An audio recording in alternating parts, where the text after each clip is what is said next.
under Shane has done a really nice job of holding on to verbal commits. Very rarely are their guys getting flipped. But still, you got to keep dancing the dance. So we'll find out later today about Noah Clark, what direction he will go. Will it be South Carolina, NC State? Will it be another team where he officially visited that we're not even thinking about right now? But he had contact with?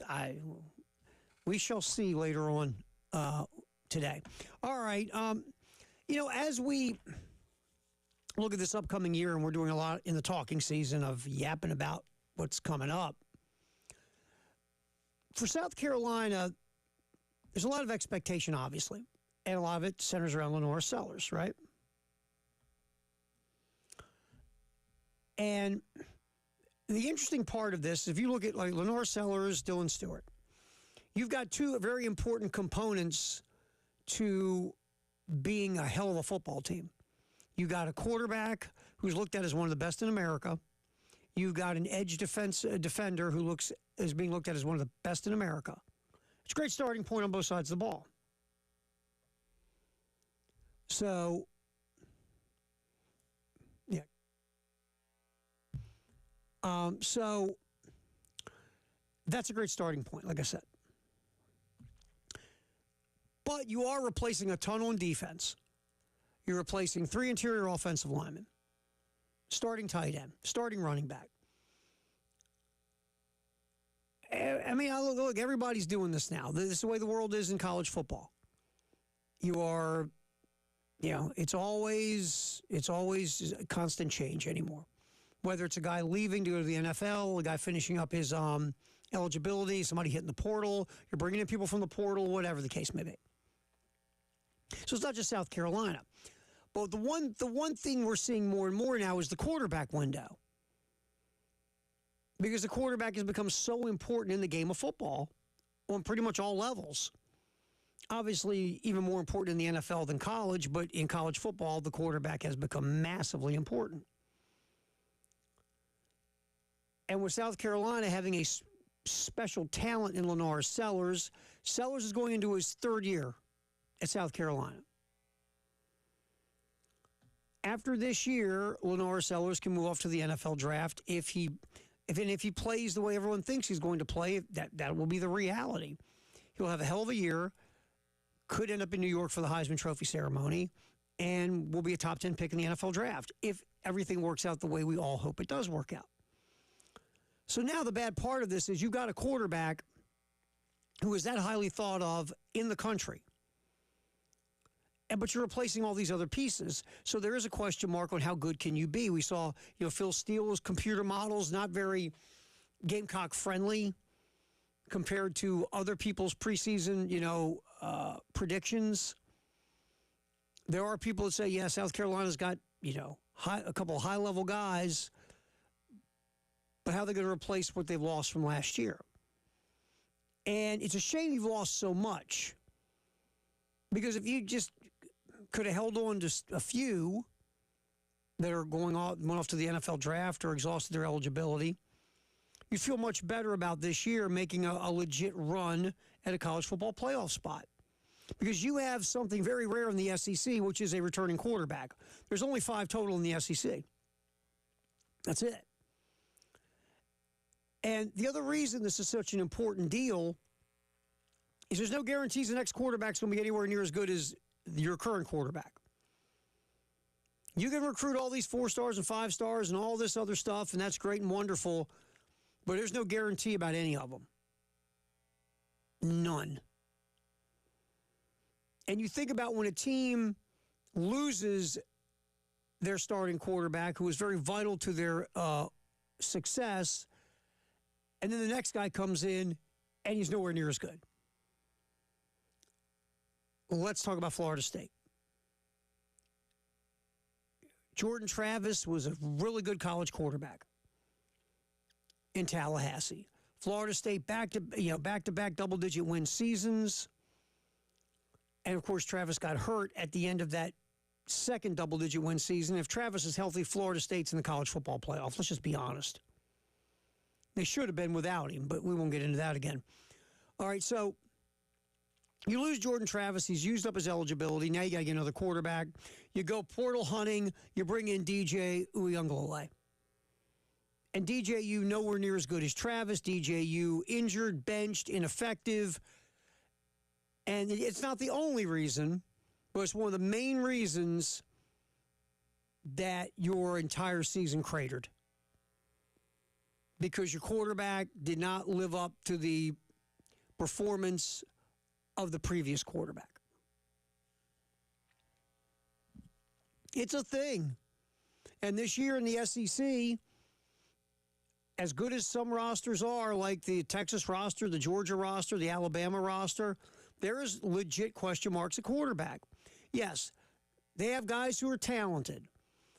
Arch Manning was a 10-star. Ty Simpson's a 5-star. Gunnar Stockton was a 4. And these guys are highly recruited coming out of high school. But there's no guarantees. There just isn't.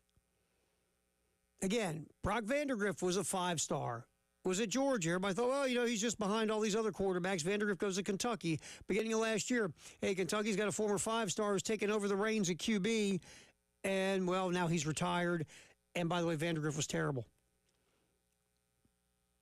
And Kentucky had an awful season. Not just because of Vandagriff, but, he helped. He was fully involved in the crappiness. So just the quarterback thing is so, you just don't know. You think you do, but you don't. I agree with the folks that believe Arch Manning's going to have a hell of a year. I do. I think Arch Manning's got the goods to be a phenomenal quarterback this year at Texas. But am I predicting it? Of course not. You don't know. If you said, okay, Tara, you got to give me a prediction on it, I would say, yeah, I think Arch Manning's going to be really, really good. I don't know if he's going to be in New York for the Heisman. I don't know if he's going to be the top pick in the NFL draft. I don't know any of that, but I do think he's going to be really good this year.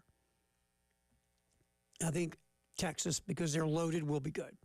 I don't know about Ty Simpson. I don't know about Gunnar Stockton. I don't know what's going to happen there. We'll find out. Ty Simpson's had opportunities to take the starting gig, couldn't do it. And we'll find out about Gunnar Stockton. He had some good moments and some not so good moments in the college football playoff against Notre Dame. We'll find out. But that's my point, is you just don't know.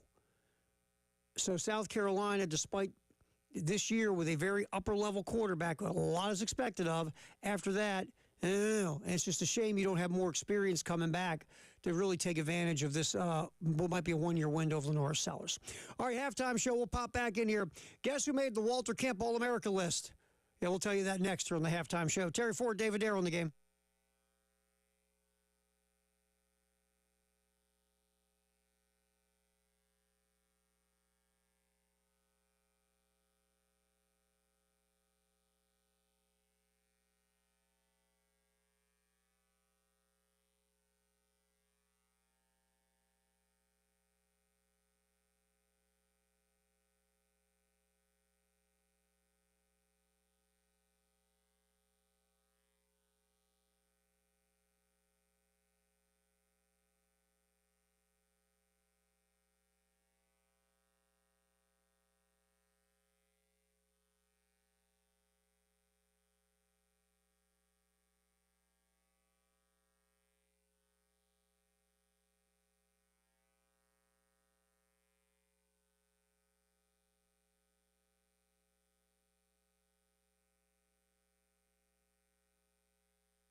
Noah Clark is a Gamecock.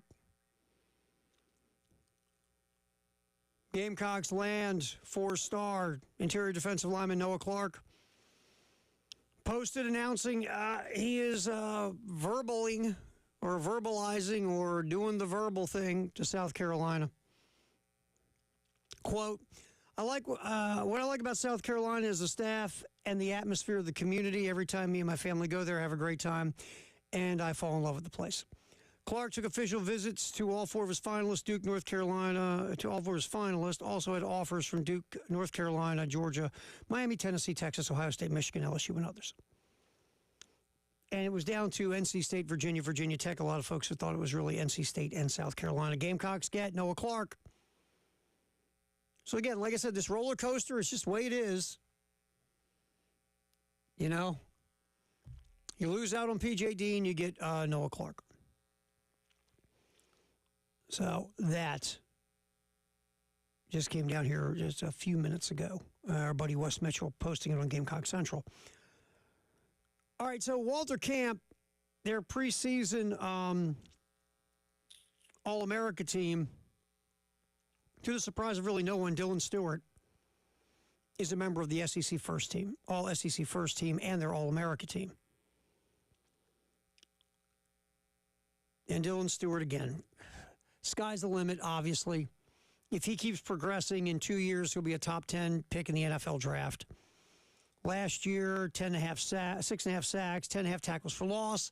And we discussed, the next step for Dylan Stewart is just consistency, whether it's, in the pass rush. I mean, learning even more moves to go with his really quick get off the line of scrimmage, but also more consistent in the run game, becoming a better all-around edge player. But Dylan Stewart, I mean, again, you can't see the ceiling. The ceiling's so high for Dylan Stewart. But he makes the Walter Camp All-America preseason squad. And also, obviously, Athlon Sports had Stewart, first-team All-SEC and All-American. So Dylan Stewart getting more preseason love from the folks who do all that predicting stuff. Also, as we talk about former Gamecocks, and we get sucked into the football talk, and we get the conversation hits all these other things. Sometimes we, oh yeah, that's right. It's baseball season too. Everything else is pretty much stopped. There's no football games, no basketball.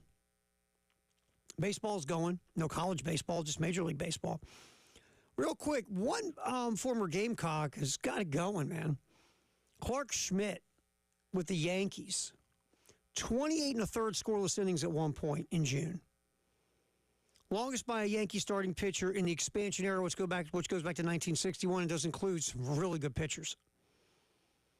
Everyone from the Whitey Fords to the Ron Guidrys to, just Andy Pettit, Roger Clemens. The Yankees have had some high-level throwers of the baseball, and Clark Schmidt right now the longest scoreless inning streak since 1961 with the Yankees.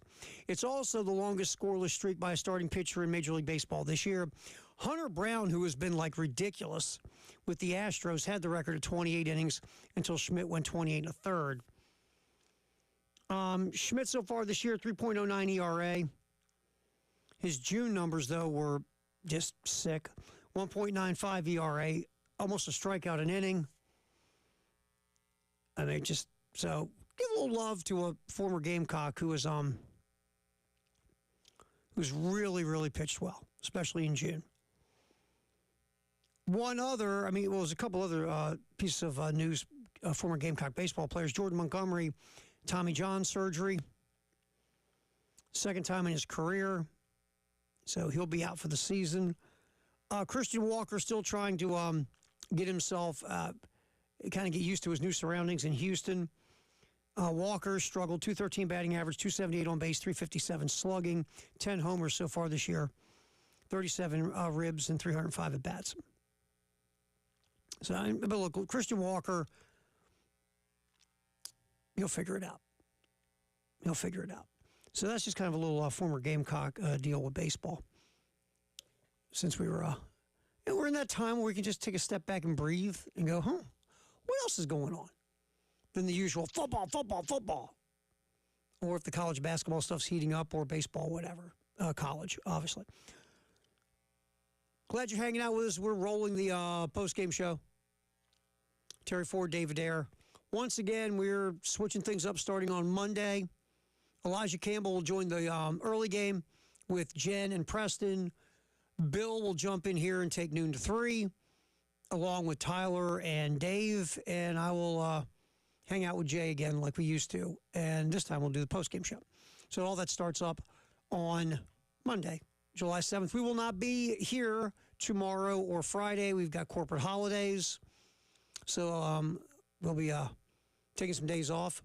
And after that, Dave, it's on, man. I mean, we've got summer, but we don't take Labor Day. We work. Well, that next company holiday we're going to take is Thanksgiving, Chief. I know you got like another, 26 weeks of vacation? Somewhere around there. Yeah. But, yeah, for corporate holidays, man, this is it. Wow. We come back. We got SEC Media Days. We got summer camp. Kick the thing off against Virginia Tech. There's no holidays in August or September, are there? There's nothing in August. Well, there's Labor Day in September. We're not taking it.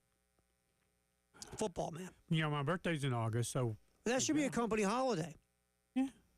You know, I know this company used to do birthdays. Now they give you that day off you can take anytime you want. Right. It's still cool to have your birthday off. I mean, you can take your birthday off if you want to. That could be my day. I think you should make that your official Cumulus holiday. Cumulus Media 107.5 the game network holiday. Your birthday. So there you go, Dave. We figured that out. You're off your birthday. Just get extra day supposed to. Well, you know what, though? You do something. You know, the guy in charge might not. You know, he might not approve it because that guy. That guy. Just saying. Just in case you just woke up, we'll get you caught up with some of the things happening in the sports world.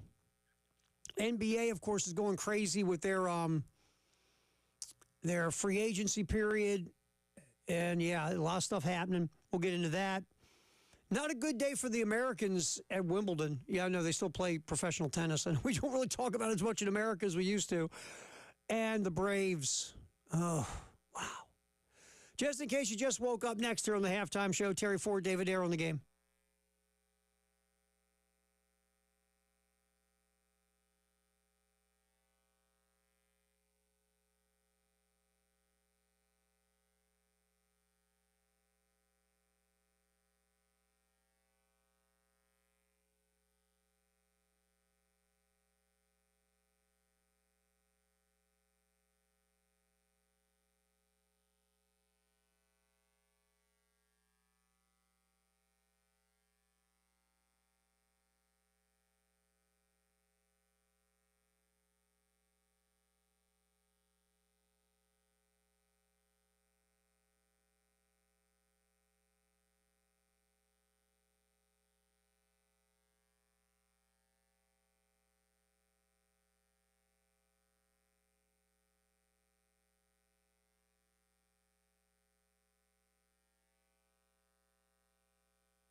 All right. So the NBA obviously going nuts in free agency. Some moves. I mean, look, the NBA, it's interesting. I mean, some of the guys, though, who really cover the game, and they do a really interesting podcast called The Hoop Collective with ESPN, those guys will give you their real thoughts, which I really enjoy that. I do. Because I like to hear, again, watching the NBA draft, everybody's blowing smoke. Oh, it's the greatest draft pick in the world. Oh, what a great pick. Oh, this guy's going to be phenomenal. Oh, what a fit. And we know it's all fertilizer because we know a percentage of these guys are going to be busts. I mean, Jay Billis will tell you, I mean, again, he'll give you the criticism sandwich on guys. But, you know, the Kevin Peltons and some of these other guys who covered the game for ESPN, they'll be a little bit more honest. And like yesterday in the NBA, we talked about a little bit Wayne Turner. I mean, we talked about a little bit yesterday with Turner going from Indiana to Milwaukee. And Miles Turner, again, he's a solid player. I mean, he gives Milwaukee, he's an upgrade from an aging Brook Lopez at center. Turner can hit threes. You know, there was a time, I mean, he was a better rim protector than he is now, but he's still a guy who can protect the rim. And he's a good fit with Giannis. But Miles Turner doesn't make Milwaukee like a playoff team. Or a team that's going to compete for an NBA championship. And Giannis Antetokounmpo, Giannis wants to compete for championships. He's got one. He wants more.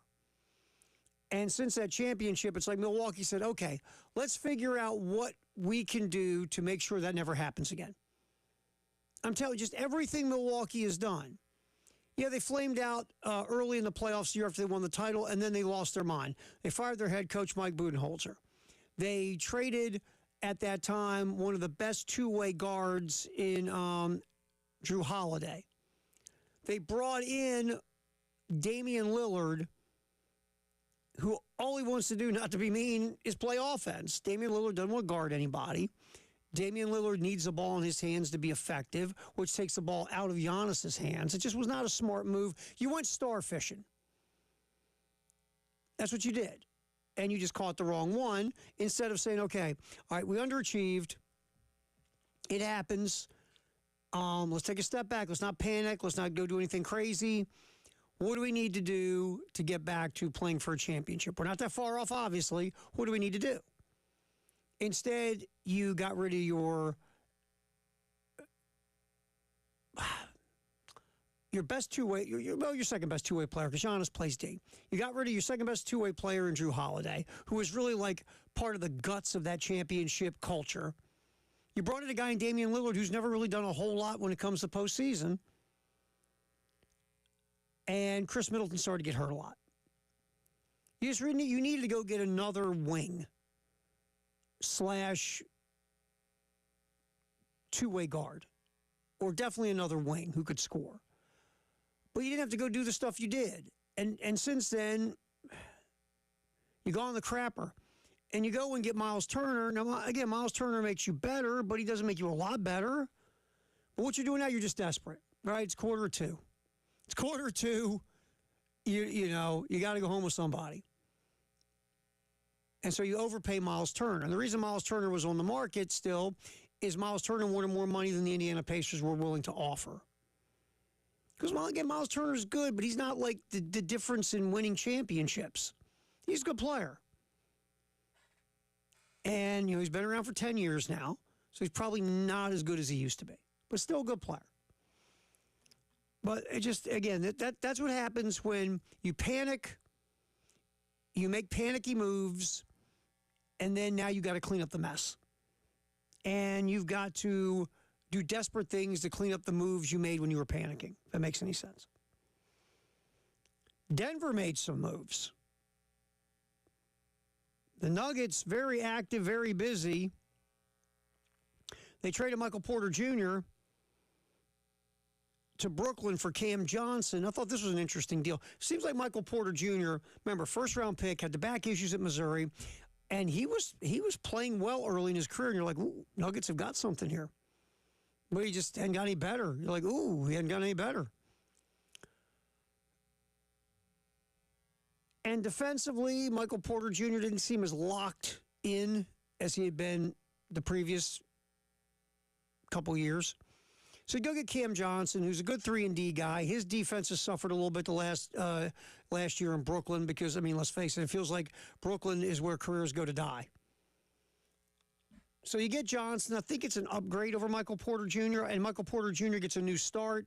And I think it's a good spot because right now Brooklyn doesn't really have an efficient go-to scorer. Cam Thomas is not efficient at all. Dude jacks shots. You ever play with a guy that, as soon as he crosses half court, he figures that's my range, baby. Cam Thomas, just high-volume shooter, not very efficient. So there's an opening there if you're Michael Porter Jr. and can, this new start, this rebirth can maybe kick your career back in. So I thought Denver, interesting trade by Denver there. They also brought Bruce Brown back, who plays a lot of defense. They added Jonas Valanciunas, a backup center for Nikola Jokic. I think Denver did some things that could help them. Is it going to put them in the finals? No. Remember, they went to Game 7 against Oklahoma City. But I think Denver did some interesting stuff. I still don't agree with firing the head coach last year, but that's me. So a few things going on in the NBA in free agency. And more's coming. A lot of teams are doing a lot of stuff right now, try to position themselves into making themselves, whether it's better to get to the playoffs, advancing farther in the playoffs, getting yourself from a contender to someone who could actually, win the whole thing. And in the East, it's wide open because of injuries. Injuries in Boston, injuries in Indiana. Right now, New York and Cleveland are looking pretty good because they don't have any injuries. Just saying. Just in case you just woke up, we don't talk a lot of tennis because really tennis used to be a thing in this country, and now it's really not much of a thing in this country. At Wimbledon, the U.S. women, it did not go well. The number 2 and 3 seeds, Coco Gauff, Jessica Pegula, both Americans, out at Wimbledon. And Coco Gauff, it was really weird because she just won the French Open, and one of the rare times in history the French Open champion gets bounced in the first round at Wimbledon. Usually it's because you're really good on the clay court, but you're not good on the grass court. But Coco Gauff getting upset like that you're like, wow. And, she's had these wild, twists and turns of really being successful, really not being successful. She's won 2 majors. And she's also got bounced early in tournaments where she got upset in spots where she shouldn't have been, like yesterday. She played like a top 50 player yesterday, but still. So the U.S. at Wimbledon and the women's side, already early in the fortnight. Atlanta Braves, shut out by the, Los Angeles, Anaheim, Disneyland Angels. 4-0 last night. And Braves just couldn't get anything going. 7 hits, 0 for 9 with runners, 0 for 7 with runners in scoring position, left 9 on base. Besides Austin Riley, who had 3 hits, a double and 2 singles, nothing. Braves did nothing offensively. And really, they wasted a nice outing by Grant Holmes. Grant Holmes went 6 scoreless, struck out 10, got nothing to show for it. Bullpen, that's where the problems were. Dylan Lee gave up 3 earned runs.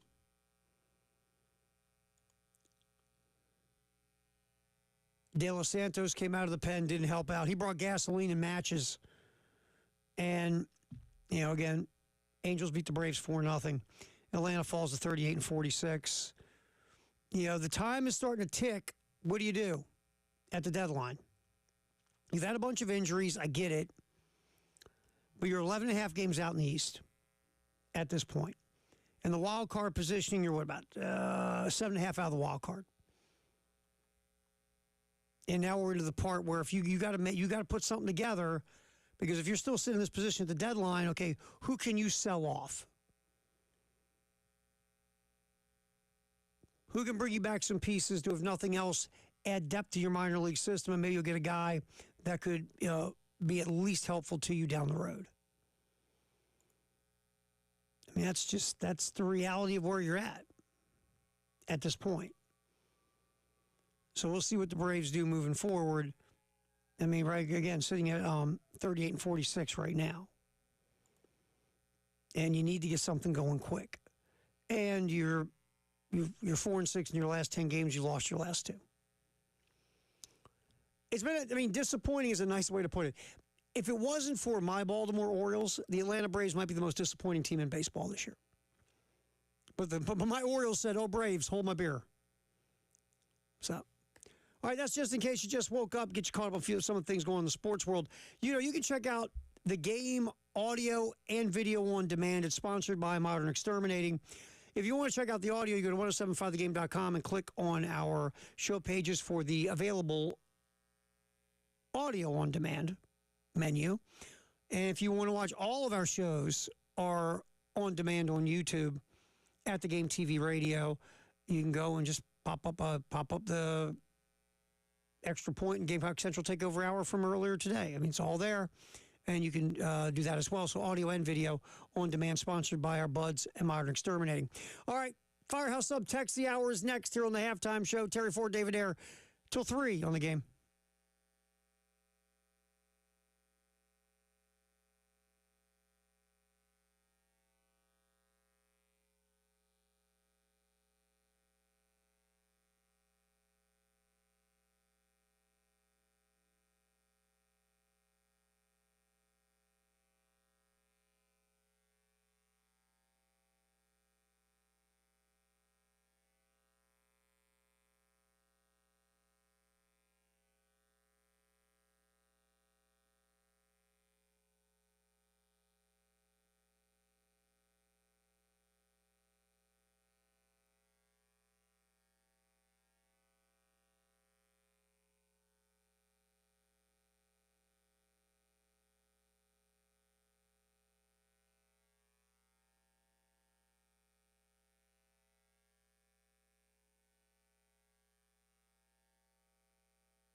Firehouse Sub text of the hour, 803-404-6100 here on the halftime show.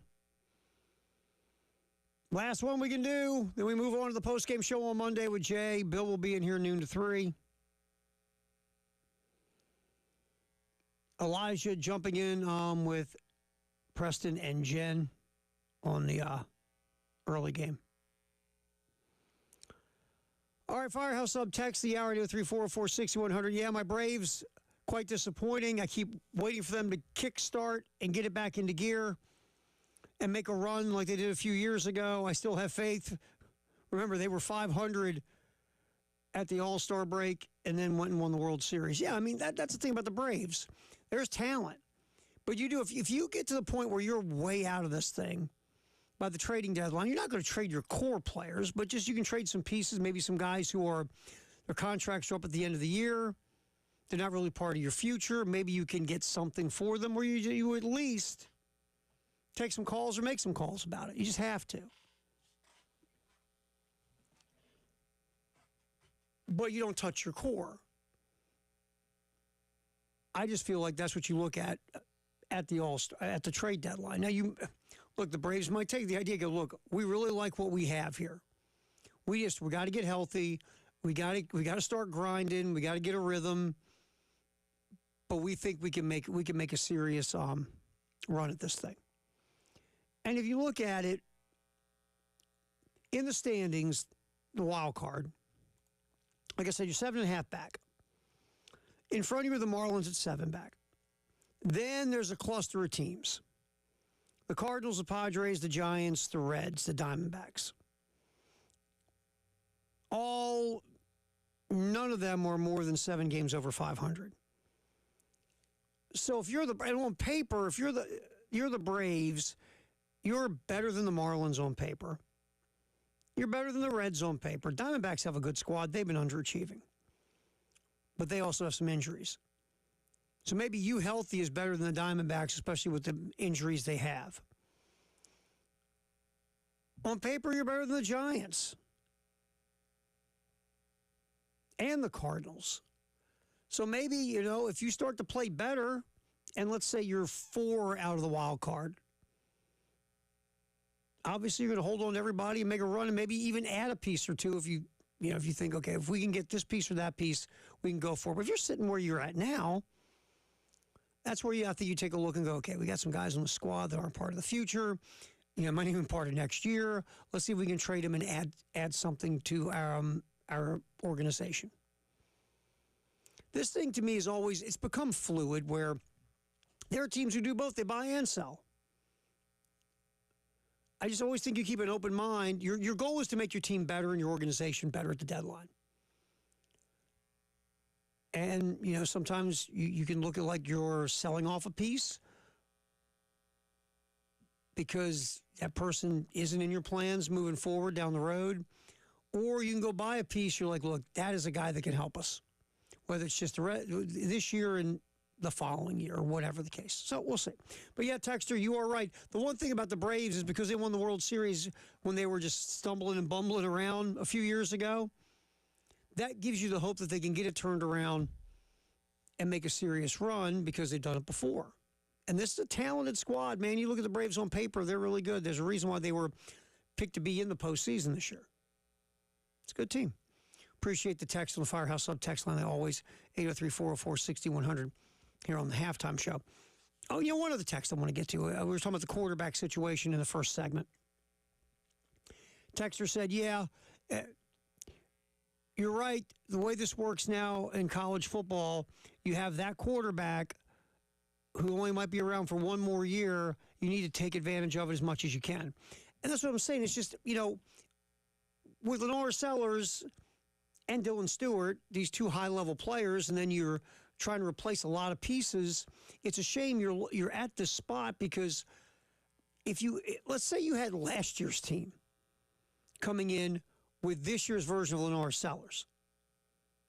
Then you go, seriously. Got something here. might be able to make a run at the playoff because once Lenore Sellers leaves, like we were talking about, earlier this hour, there is no guarantee your next quarterback is going to be, forget being as good as Lenore Sellers or even Spencer Rattler. You don't even know what they're going to be. And who cares if they're a 4 or 5 star recruit? I mean, Malachi Nelson was a 5-star recruit, went to Southern Cal. He's now in his, 30th school? And he had like the, Western Kentucky Culinary Academy or something. 5-star kid. One of the highest rated quarterbacks in that recruiting cycle and one of the highest rated players. Just hasn't worked. Then you got a guy like John Mateer, who just went to Oklahoma out of the portal at Washington State. What was he, a half-a-star recruit? I don't know.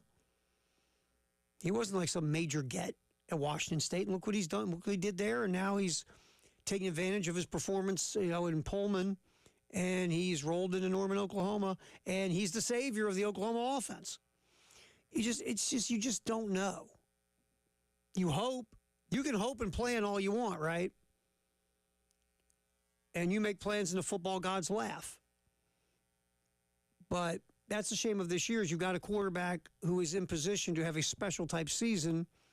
You just have to have a bunch of other guys step up and fill some spots from last year. All right, a lot of football in the 1 o'clock hour, sponsored by Atlantic Windows and Doors. Paul Feinbaum's talking. Brett Bielema keeps talking. We'll have all that coming up here on the halftime show. Terry Ford, David Dare here on the game.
lot of football in the 1 o'clock hour, sponsored by Atlantic Windows and Doors in the Game. So, Phil Steele has South Carolina.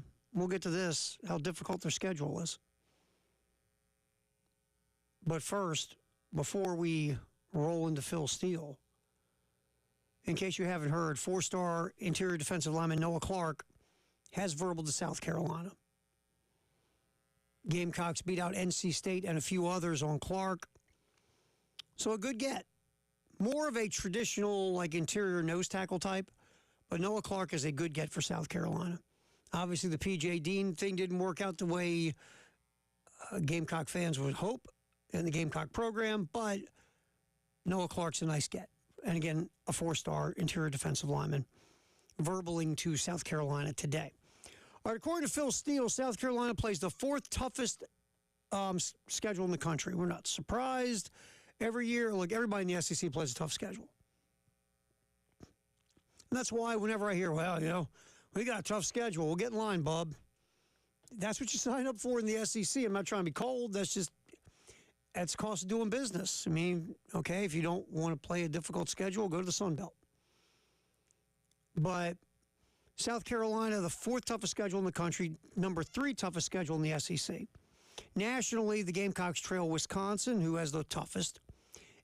Man, poor Mississippi State, man. You're rebuilding under Jeff Lebby. Everybody thinks you're going to stink this year. People are picking Vanderbilt ahead of you and Kentucky. And now you have the 2nd toughest schedule in the country, according to Phil Steele.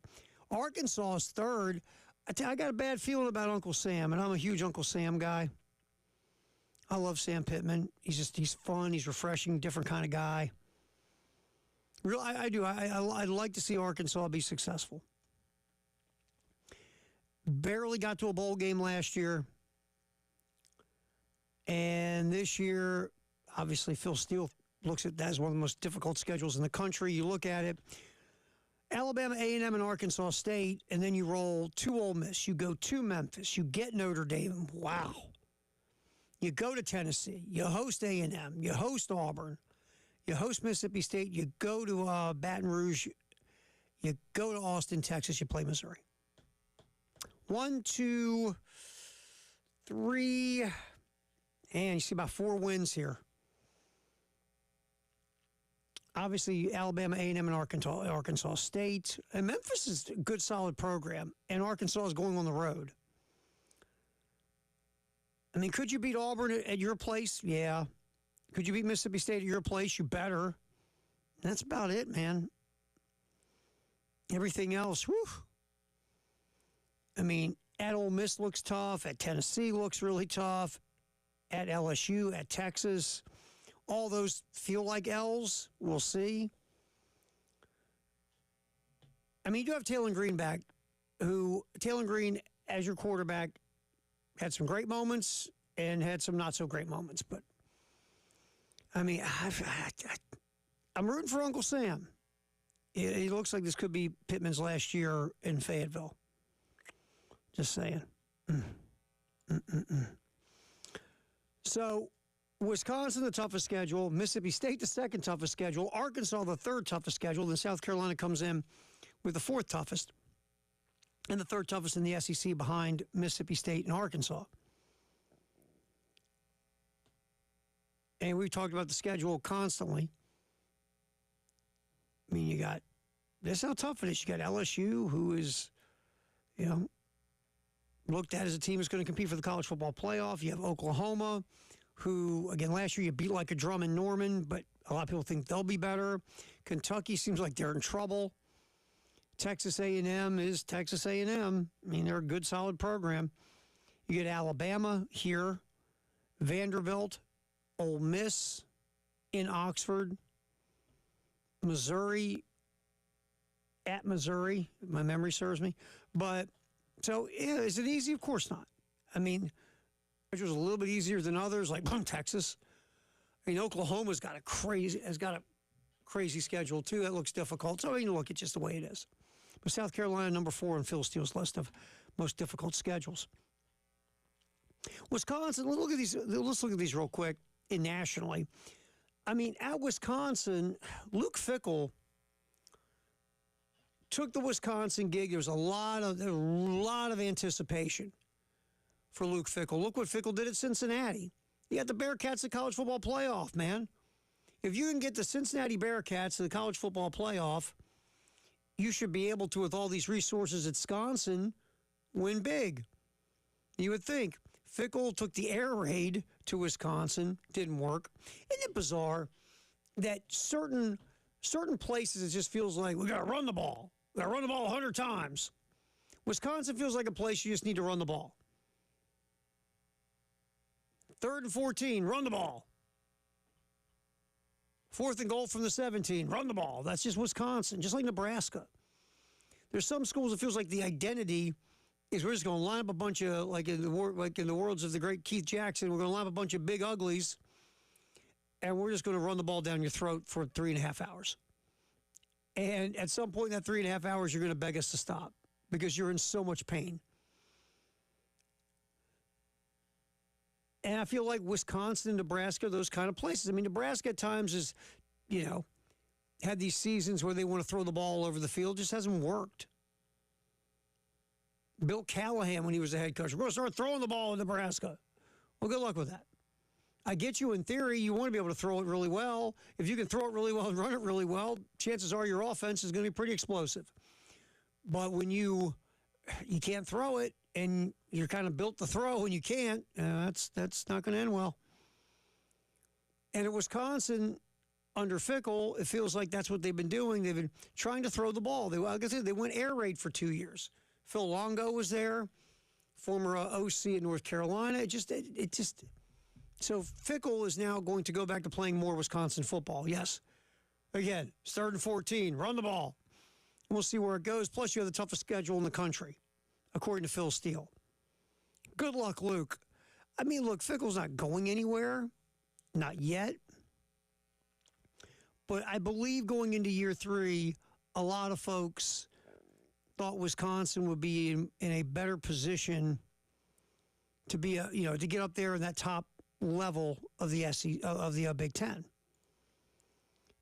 And this year with their schedule, I mean, you got Alabama, Michigan, Iowa, Ohio State, Oregon, UW, Indiana. I mean, Illinois got an above-average program. Minnesota, all they do is like win 9 games every year with P.J. Fleck because they're rowing a boat. You look at that schedule, okay, Miami of Ohio, Middle Tennessee State, Maryland. That's it. Right now, that's the 3 definite W's. That's all. And the rest of it, it's going to be a fight. So, Wisconsin's got their hands full. No doubt. When we talk about Mississippi State and poor Jeff Levy, you are picked at the bottom of the conference of the SEC. You're rebuilding in year 2, and you got Southern Miss. You're playing Arizona State, and when you put that game together, you never thought, wow, we'll be playing a team that just finished up playing in the college football playoff. Alcorn State should be a win. Let's say you get 2. Northern Illinois, let's say you got 3. If you're Mississippi State, then you go Tennessee, at A&M, at Florida, Texas, at Arkansas. That might be that's going to be a game. Georgia, at Missouri, home to Ole Miss. That's tough, dude. Wow.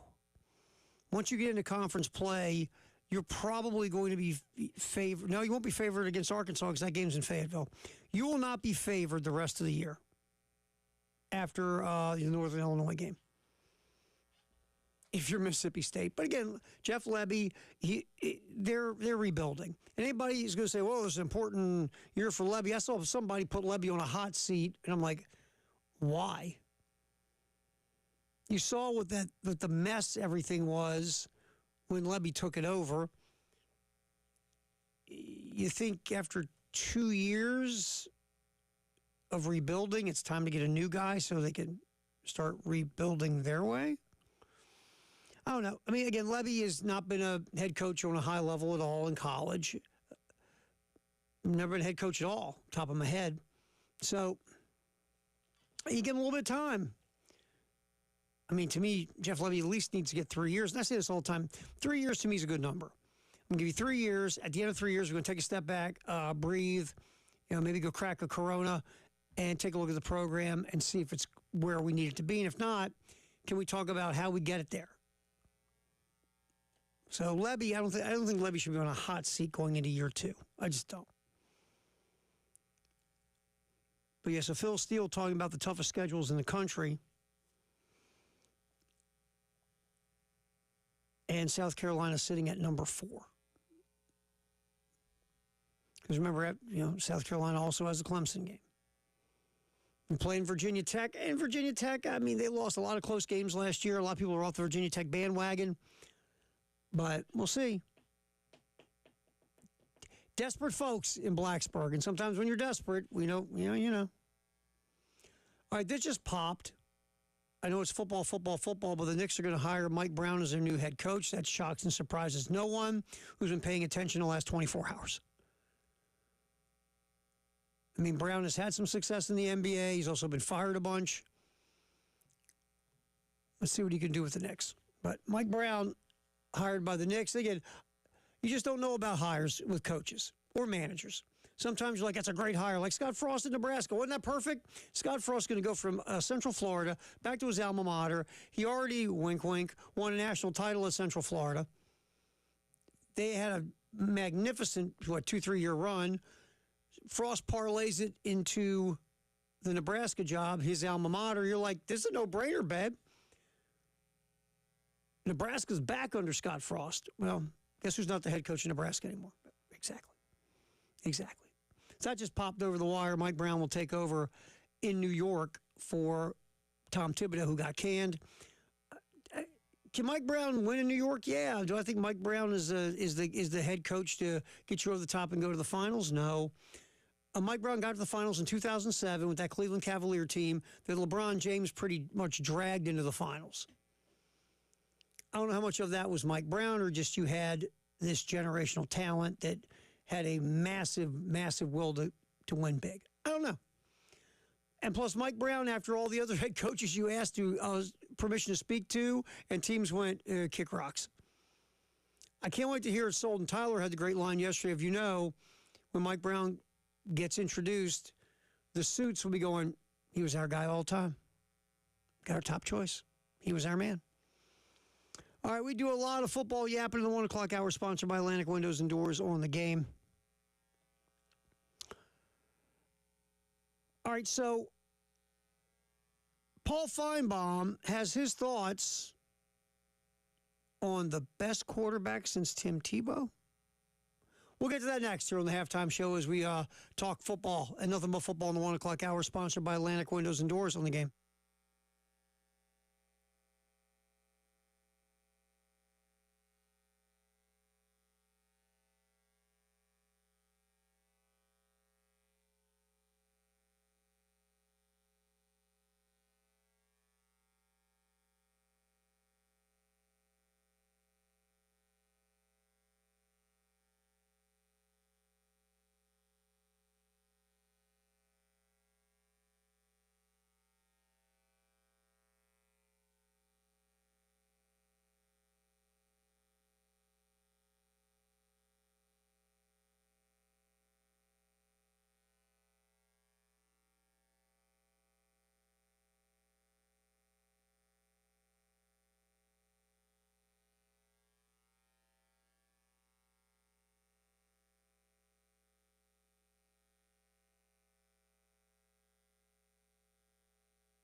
All right, so Paul Feinbaum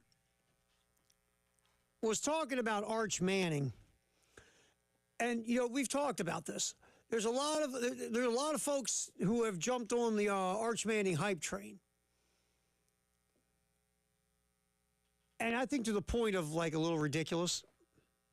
I said this before. I think Arch Manning's going to be a good quarterback. The guy has a lot of ability. You saw it in moments last year. To me, I thought he was a better quarterback than Quinn Ewers as the year went along. And if you look at the stats, Manning was better throwing in the intermediate and deep areas than Ewers. Manning was more mobile. It felt like he had a better pocket presence than Ewers. And there are people, and I understand this. Steve Spurrier said it last week. Well, you know what? If that guy's so good, why couldn't he beat out Quinn Ewers? Hell, Ewers was a 7th-round pick in the NFL draft. I do see where that's coming. I do. I understand that thought process. But I just think Steve Sarkisian was very loyal to Quinn Ewers, and he was such a grizzled veteran who felt like Quinn Ewers had been around for like 10 years. I mean, he was on Dr. Pepper commercials, too. How can you bench a guy on Dr. Pepper commercials?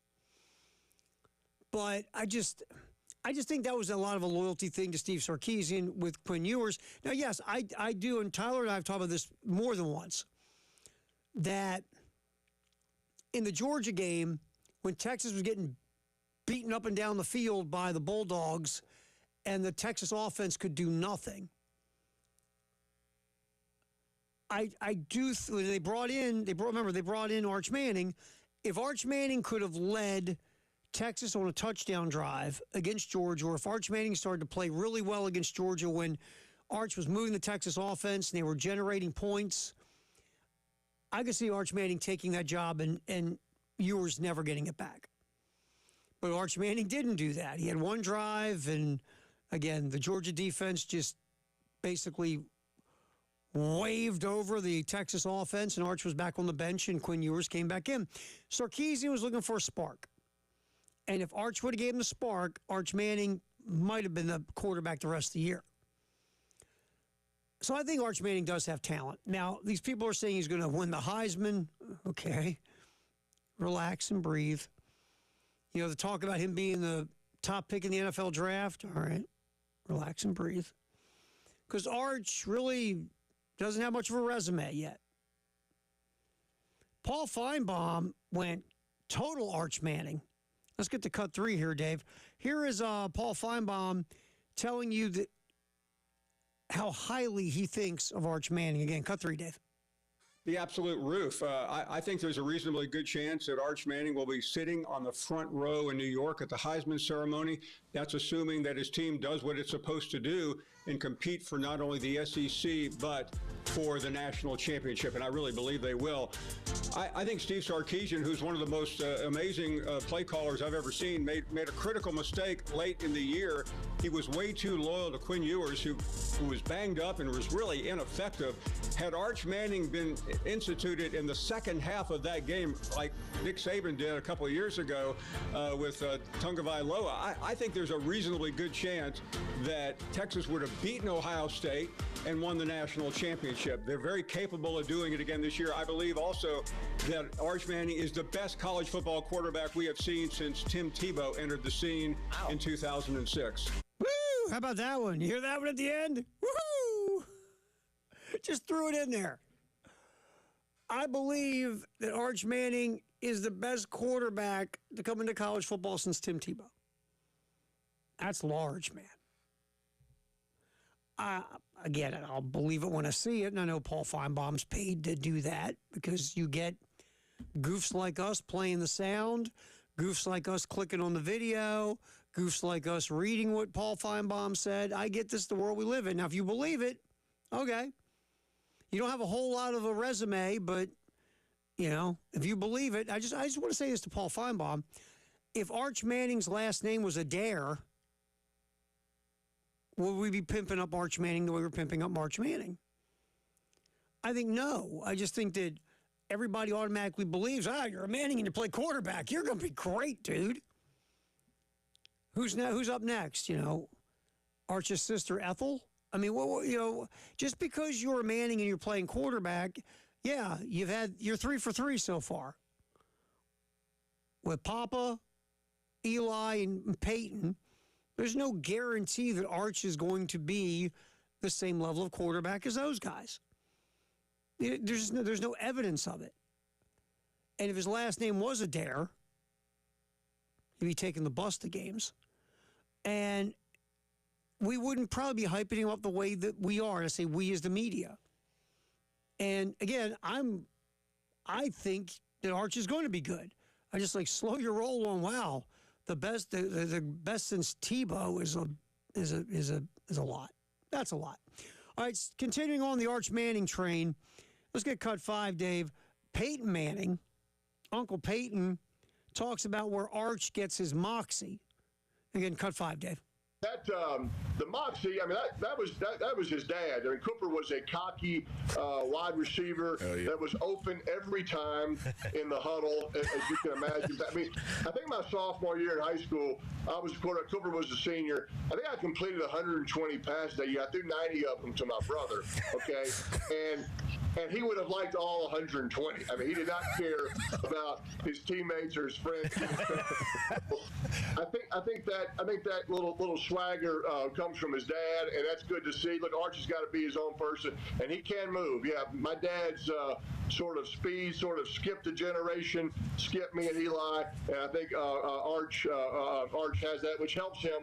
But I still think, look, all quarterbacks, I mean, we got to be able to throw from the pocket first and throw it on time and not take, a lot of hits. That's what we talked about to all of them. Hey, know your system, know your answers, but then when it's time to make a play, go out there and make a play with your legs. But so I think he understands that.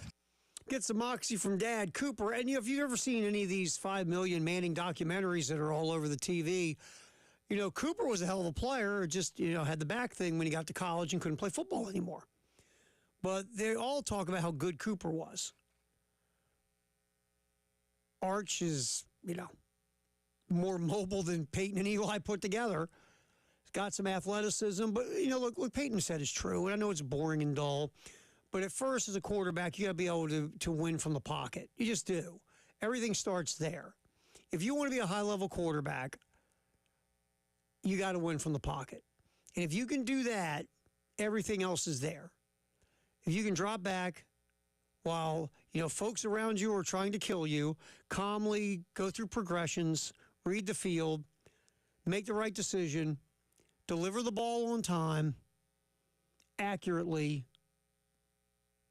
that's the goal. And if things are breaking down and nobody's open, if you got the ability to go make something happen off script, that's fantastic. But it all starts in the pocket. And again, that goes to what Mike Shula has been saying about Lenoir Sellers.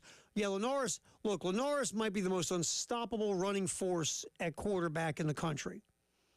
He's a big dude. He can run. He's fast and quick. And when he cuts, he doesn't slow down, which to me is out of all the things where we give Lenoir Sellers, a thumbs up, the fact that Lenoir Sellers can run full speed and keep cutting and not lose speed makes him really difficult to deal with when he's using his legs.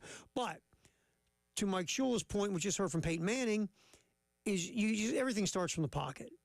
And if Lenoir Sellers gets better from the pocket, gets the ball out quicker, reads and recognizes defenses quicker, can make that right decision quicker to make that throw, he will be more successful spinning it.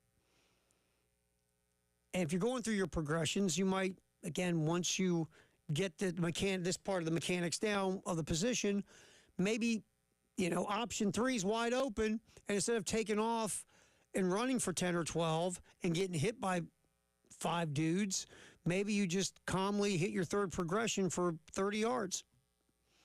So, but, again, there's Peyton talking about how important it is to be able to throw from the pocket and, of course, about his nephew, Arch. A lot of football in the 1 o'clock hour, sponsored by Atlantic Windows and Doors here on The Game. Again, we kind of just shake things up a little bit starting on Monday. Early game will be Preston Thorne, Elijah Campbell, Jen Jensen. Everything's normal 9 to noon. That doesn't change. Noon to 3. Bill Gunner will come in here with Tyler and Dave, and I will hop in with Jay once again and this time we'll do the post-game show together 3 to 6. So all that starts on Monday. We will not be here tomorrow or Friday. Infinity Sports Network will be hanging out with you, and we'll get it cooking again on Monday. So that's what's happening here on the game. Up next, we will continue on with our football in the 1 o'clock hour, sponsored by Atlantic Windows and Doors. We'll shift just a little bit. We'll continue some South Carolina talk because there is a metric that states just how exciting your football team could be. How watchable will your football team be? We'll tell you where South Carolina ranks on that. And we'll hit some NFL stuff, too. It's a halftime show. A lot of football in the 1 o'clock hour, sponsored by Atlantic Windows and Doors in the game.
A lot of football in the 1 o'clock hour, sponsored by Atlantic Windows and Doors on the Game. All right.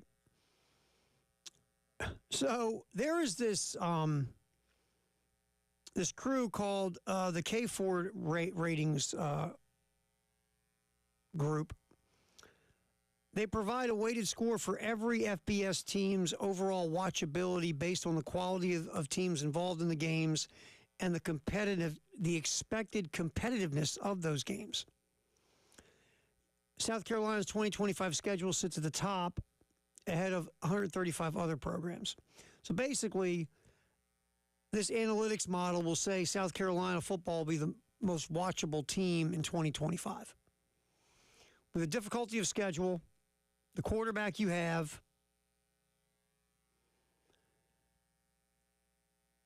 they should be the most watchable team in the country. The K4 Ratings broke down the schedule based on watchability. South Carolina makes the weekly top 10 9 times. Virginia Tech, Vandy, Missouri, LSU, Oklahoma, Alabama, Ole Miss, Texas A&M, Clemson. There you go. So for watchability, South Carolina is leading the way according to this analytic model. And look, it looks like it's going to be compelling. Is it a tough schedule? Sure, but if South Carolina can get the year that they figure they're going to get out of Lenore Sellers in the season from Dylan Stewart, and these other guys step up with this, the guys with potential and high ceiling and all this other stuff, and the next man up thing, South Carolina is going to be a good team with a very challenging schedule, which should be fun to watch. So, a little interesting tidbit there. All right, to the NFL, as we talk football in the 1 o'clock hour, sponsored by Atlantic Windows and Doors. We see this all the time now. Next up, Cleveland. Ohio Governor Mike DeWine has signed a 2-year, $60 billion budget that sets aside $600 million in unclaimed funds for a new Cleveland Browns stadium. The governor signed the budget late Monday night, about 45 minutes before the midnight deadline. The Haslam Sports Group, Truck Stop Jimmy, has requested that the state help build a new $2.4 billion dome stadium in suburban Brook Park, just south of Cleveland. DeWine had proposed doubling taxes on sports betting to help the Browns, as well as the Bengals and other teams that might seek facility upgrades. But the legislature used some of the $4.8 billion in unclaimed funds the state is holding on to in small sums residents left behind from dormant bank accounts, uncashed checks, forgotten utility deposits, blah, blah, blah. Think about that for a minute. $4.8 billion in unclaimed funds. Just forget the sports for a minute. We're talking almost $5 billion in unclaimed dough. People just forget about security deposits. Or, people maybe leave behind dormant bank accounts that has a little bit in it. But it all adds up. $4.8 billion in unclaimed funds will be used for this. In a statement, the Browns called the budget approval a tremendous milestone for the organization. Look, part of this is that the Browns are loved. They can't get out of their own way. They're a flaming inferno of a dumpster fire. But that fan base in Ohio loves that team. These two. And, you build these new stadiums every couple decades, right? Because, it's yours isn't new and shiny anymore. And now you need a new shiny one. I think what's the one in Cleveland, 30 years old almost now? Yeah, and that's the way this works. And then you hold the city hostage, even though you're a billionaire. You hold the city hostage to give you money to help build you a stadium that you can generate revenue off of as well, obviously. And that's the cycle. And if you don't build the stadium, then all of a sudden you're on that list nobody wants to be on. The are they going to move list. So this is just, I hate it. I don't like the idea that billionaires come walking in, panhandling for money to build stadiums for themselves. And if they don't, then all of a sudden they find ways to from unidentified sources threaten to move the team. And then get away with it. That's the worst part is you can get away with it. So here's the latest. In Cincinnati, they're going to build a new stadium. And look, there are times where you need to build a new stadium, sure. But the idea that the taxpayer has to fit, at least what? Half the bill, sometimes even more, is just crap. But anyway, so Cleveland will get a new NFL stadium. We talk a lot of football in the 1 o'clock hour, sponsored by Atlantic Windows and Doors here on the game. I saw something near the end of the show yesterday that was just very, it makes you scratch your head. The Steelers and T.J. Watt are at a contract impasse. And then there's talks that the Steelers are possibly in conversation with other teams regarding trading for Watt. I think that's just floated out there. I think that's just floated to get the negotiation moving. And if you're the Steelers, you don't want to trade Watt. You just don't. You got to find a way to make it happen. I say this about Hendrickson in Cincinnati. Pass rusher is almost the defensive equivalent as quarterback. If you have a dude coming off the edge that is like a combination of Freddy Krueger, Mike Myers, and Jigsaw, and the quarterback is petrified for his life on every snap, that's the goal. And if you got one of those guys, you need to pay one of those guys until they're not that guy anymore. And T.J. Watt is still that guy. He just is. And I mean, yeah, I get it. He's 30 years old. Totally understand. Totally understand. And last year, he only had 11 and a half sacks. Only. Listen to T.J. Watt's sack numbers since his second year in the league. 13, 14 and a half, 15, 22 and a half, 5 and a half in an injury short in 2022, 19 in 2023, 11 and a half last year. That's just vile. It just is. And yeah, obviously you're sitting at 30 years old. I get it. Once you get in your 30s, things start to change. I understand, but still, when you look at T.J. Watt, he still get after quarterbacks at a high level. Not just the sacks, but, the pressures, the hits, the hurries. You look at the PFF numbers, all those things. T.J. Watt's still a high-level guy. And by the way, I just looked this up just to make sure. Guess who had the second best run grade on the Steeler defense? Yeah, T.J. Watt. So he's not just rushing the passer. He's not looking at his head coach Mike Tomlin and say, "Look, dude, I don't tackle running backs, but thanks for the offer." No, T.J. Watt plays the run game. T.J. Watt's a phenomenal player, and yes, in a perfect world, you're not paying a 30-year-old a boatload. Find a way to make that contract, have the guaranteed dough in it that T.J. Watt wants, and you just have to figure out how you maneuver and manipulate the cap. You have made too many moves in this offseason if you're the Steelers. You get DK Metcalf. You get Janu Smith. You trade for Jalen Ramsey. You've been making moves to win now. You just got to re-sign Watt. You win now. You kick the salary cap down the road another year, and you just ride this until you truly have to, for the first time maybe in God knows how many decades, maybe have to rebuild the thing. But you've got to sign Watt. You got to figure out a way to do it.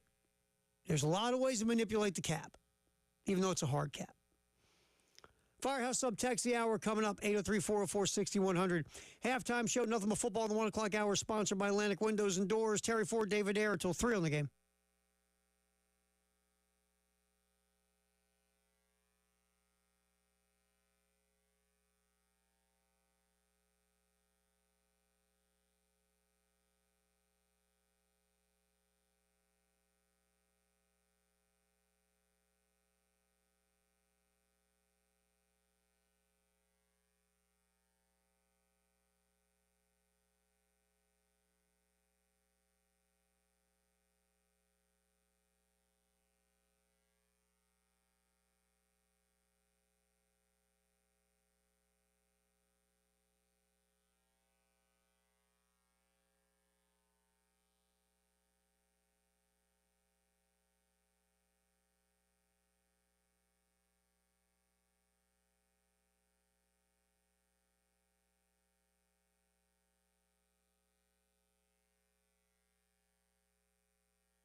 Get our Firehouse Sub text the hour in here in just a second. First of all, though, let's get cut one here, Dave. Brett Bielema, who has been talking a ton this offseason. Man's been a yipping and a yapping. Bielema was on the Triple Option podcast, and Bielema discussed the differences between the Big Ten and the SEC. Cut one, Dave, hit it. I think first off, and I get it, you guys got to drive likes and value and all that goes into your podcast as well. But really, it's like arguing about like two premium businesses, like whether you like Chevy or Ford, or maybe it's maybe more a Jaguar or a Rolls Royce. Like it whatever you want to say. Two incredibly gifted leagues. The passion from their fan bases is unparalleled. The differences, I would say, probably jump out right away is. Just the venues you play in. Like Ohio State's an incredible stadium, but and Michigan is the Big House is a great stadium. I think our place is going to turn into that. We just had our first sellout in over 20 years, but in the SEC, it's those small market values, right? And the passion in those little.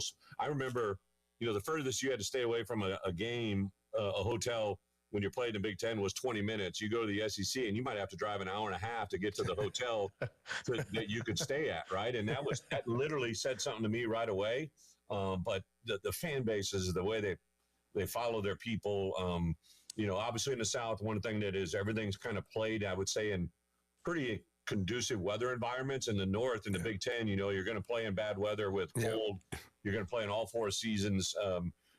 You're going to play in all four time zones now, and we're really different. The SEC in that model is just that you're going to, and for me, I use this one all the time. Like, if I was recruiting a young Mark Ingram again, right, and if it was down to Wisconsin and Alabama, I would just, share with them that, hey, you're going to prove to 32 NFL teams that you can play in all types of climates and weather, right? You go to the South and you play at Alabama, you're really playing in that environment year round. You're training in it, you're living in it. So if the New York Giants, the Jets, the Vikings, the Packers, the Seahawks, the Chiefs want to select someone, they're going to want someone that plays in all four seasons because and it's proven that they can do it. So there is a little bit of an advantage there, but otherwise, two really premium conferences. Yeah, I mean, it was interesting, Bielema talking about the SEC and what makes it different, special. And yeah, that's why we talk about this. In the world that we live in, it's all about dollars, right? Money, bags. But what makes the SEC different to me are places like Starkville, Mississippi, where we get it. If you redid the SEC today, because it's not a big market, not a lot of eyeballs on the TVs. No one's looking at Starkville as well. It's like the next Nashville. But, the cowbells are something quite annoying at times, but there's something. Just the fabric of that community, they're all in on Mississippi State athletics. They're all in on the SEC. It's a fantastic, small town college environment. It's special. And with all this money being thrown around and all these things going on, the SEC has places like that all over the conference, right? They just do. And I think that's what makes it different. Because it does mean more. And I know it's a goofy slogan, but I've been here. I've been in the SEC now 3.5 years, and that slogan is true. And nothing against the Big Ten. Look, at Ohio State, they love it, man. They love college football in the state of Ohio. They love the Buckeyes. Same thing in Michigan, the Big House. In Ann Arbor, it's a thing. It matters. Penn State, it's huge. It matters. I mean, at Oregon, now that Oregon's in the Big Ten, Autzon's a thing. The folks in Eugene love the Ducks.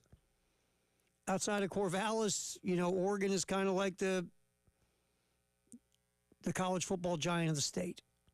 They are the most popular football team in the state. So no one's saying that the Big Ten doesn't have that to a point. But look, I'll just be real. It's not everywhere in the Big Ten. Like Brett Bielema said, they had their first sellout in Illinois in forever. Look, again, I'm from the state of Maryland. Terp football, not a passion. Just saying. It's a basketball school.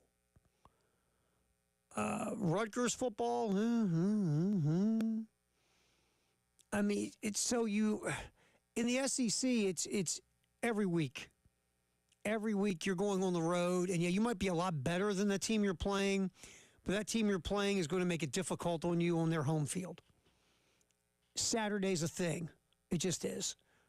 Williams-Brice is phenomenal. The vibe here in this town on game day is great. At night at Williams-Brice is one of the toughest night venues in America. But just like this in this whole conference.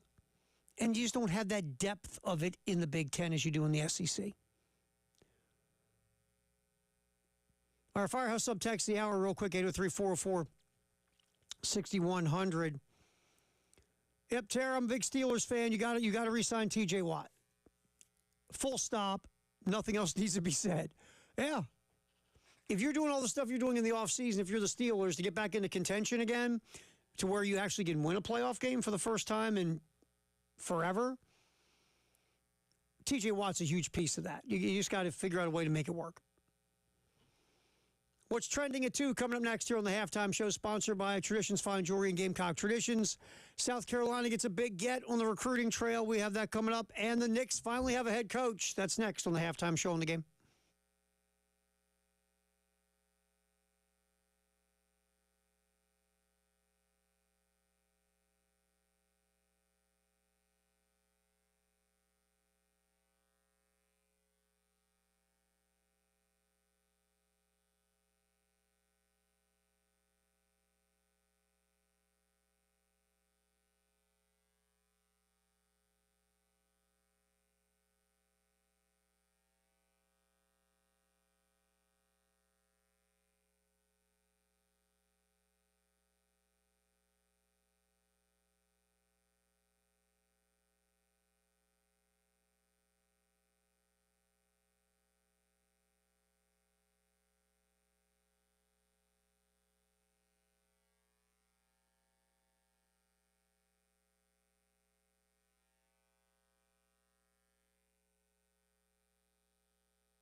Oh, halftime show. Our final one before we move off to hang out with Jay Phillips on the postgame show starting on Monday. Bill Gunner will be here noon to 3, and Elijah Campbell's going to move into the early game from 6 to 9. All that starting on Monday, July 7th. But do not fear, David Dare is not moving. He will still be here noon to 3. Not going in. Everyone was concerned. There was a lot of concern, Dave. I mean, there were folks that would mean there were people tying themselves to trees outside the studios. Cards, letters, calls. Yeah, it's crazy. It's crazy. No, Dave will not move. He's still here noon to 3. All right, what's trending at 2, sponsored by Traditions Fine Jewelry and Gamecock Traditions. Noah Clark, 4-star interior defensive lineman, has verbal to South Carolina. Gamecocks beat out NC State. That was the main competition, but also in the mix was Virginia Tech and a couple others. But Noah Clark, more of your traditional nose tackle type, according to Wes and Chris and the guys at Gamecock Central and others who have scouted him. Clark has, again, 4-star verbaling to South Carolina. Good get by the Gamecocks, obviously. Also, just popping, the New York Knicks expected to hire Mike Brown as their head coach. Brown made it to the NBA Finals in 2007 with some guy named LeBron James, whoever he is. Basically, yeah, Mike Brown dragged LeBron James to the NBA Finals. No, Mike Brown was a coach for that team. Mike Brown has been coach of the year in the NBA in the past. He's also been fired a ton. I don't think you upgraded from Tom Thibodeau. I think Mike Brown's a good coach. He's above average coach. But I don't think he's the guy that you go, if you fire Tom Thibodeau, you don't go like this. The guy that is going to take us to the finals, Mike Brown. I think what happened here is the Knicks' plan A was silly. Let's reach out to other teams and ask permission to talk to their coaches. Once that didn't work, then the Knicks were scrambling with no plan B. Just a head-scratching, weird, clunky search. Now, look, it might work. Like I've said before, you never know. You just never know. Some guys are just the right fit. Some guys just work with the players on the roster and the vibe clicks, and all of a sudden a coach you were like, ends up being the team ends up being much better with this guy. Joe Torre with the Yankees is an example. Pete Carroll at Southern Cal is an example. Bill Belichick in New England when Belichick was first hired is an example. Sometimes it's just the right fit. So could it work? Sure it could. And if it does work, no one cares about the clunky search and then just the way the Knicks went about their business. If it works, genius move, Knicks. Good job. You got your man. Because the Knicks, and Tyler and I were joking about this yesterday, the Knicks in the press conference are going to say this. We did a thorough search, and the name kept coming back was Mike Brown. We got our guy. It felt like all the way through the process, Mike Brown's name just kept being at the top of our list. We all know that's fertilizer because the Knicks were trying to hire Jason Kidd. They were trying to get permission to talk to other successful NBA coaches, and they were getting turned down. So Mike Brown wasn't the pure front runner at any point. I think Mike Brown became the front runner when they couldn't get anybody else. They looked at Mike Brown's resume and went, wait a minute, this guy did make it to the finals like almost 20 years ago when LeBron had hair, real hair. He did a good job in Sacramento. Maybe this is our guy. Why not? Got anybody better? No, okay. And if it works, again, you're a genius. And if it doesn't work, we all focus on the search that would just didn't look like it was very well thought out. But Mike Brown, he's got like a 600 winning percentage as a head coach. He's not a terrible head coach. And me saying I don't think this was an upgrade from Tom Thibodeau. Tom Thibodeau's a good head coach. You had a good head coach. And you hired one good head coach for another good head coach. The only thing is Mike Brown got to the finals in 2007 thanks to a weak Eastern Conference and a phenomenal young player named LeBron James.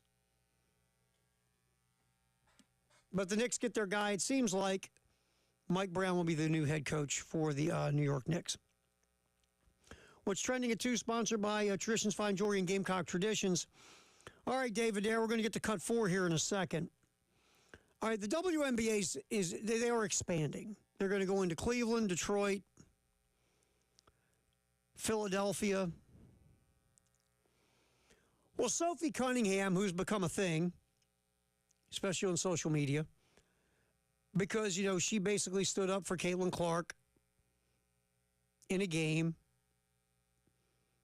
and, kind of physically went, all right, you're going to quit knocking around our best player. We're going to start knocking around your players. So Sophie Cunningham has become a thing. And Sophie Cunningham had remarks about these expansion cities, Detroit and Cleveland, she was talking about. And she identified other cities that maybe the WNBA should be looking at for expansion instead of the cities that they chose, because there's Detroit, Cleveland, Philadelphia. Here is Sophie Cunningham, her thoughts on the new potential WNBA cities. Cut 4, Dave. NBA side, because it is helpful. It's way more helpful. You just get more there's more opportunities, and so I get that aspect. But I also think that you want to listen to your players too. Like where do they want to play? Where are they going to get excited to play and draw fans? And I do think that Miami would have been a great one. Like everyone loves Florida. Nashville is an amazing city. Kansas City, amazing opportunity. There's a huge arena downtown that no one's using, and I think that the women's soccer league is showing that like people draw, and so. I'm not so sure what the thought process is there, but at the end of the day, you also want to make sure that you're not expanding our league too fast. I think that's also another thing, that you don't want teams to totally dominate and then have teams that aren't. And so I just think that it's kind of a hard decision-making situation. But man, I don't know how excited people are to be going to Detroit or Cincinnati. So here's the thing there. I get her. From a player's perspective, who doesn't want to go hang out in South Beach? Miami's cool. Nashville, I haven't been there yet. I hear it's fantastic. A lot of fun. Especially those bachelorette parties. And, and Sophie Cunningham says, look, in Kansas City, you get this arena. They're not really using it. They draw for women's soccer. Maybe that should have been a place to look at. I get what she's saying from those perspectives, but the perspective of the WNBA is Detroit's a top 10 market, and Cleveland's a bigger market than Nashville or Kansas City, and Philadelphia is a bigger market than all of them. And that's what the WNBA is looking at, big markets, because big markets are more eyeballs, more population, which leads you to better TV deals and more ratings and things of that nature, conceivably. I think she makes a really good point about expanding too fast. Now, I totally also understand that you want to grab all the positivity you're getting with Caitlin Clark coming to your league and all the shine you're getting from that, and you want to take advantage of it. That's smart. But you also want to be smart. You got to take a step back, and I don't know this because I'm not going to lie. The WNBA isn't near the top of my list of leagues I follow. I mean, do I pay attention to the ex-Gamecock players? Sure, because that's what we do here. But I'm not invested in the WNBA like I am the NFL, Major League Baseball, NBA, NHL, whatever. I'm just not. But you want to make sure that your league is healthy and your franchises are healthy. You expand into Golden State this year, if my memory serves me. That's great.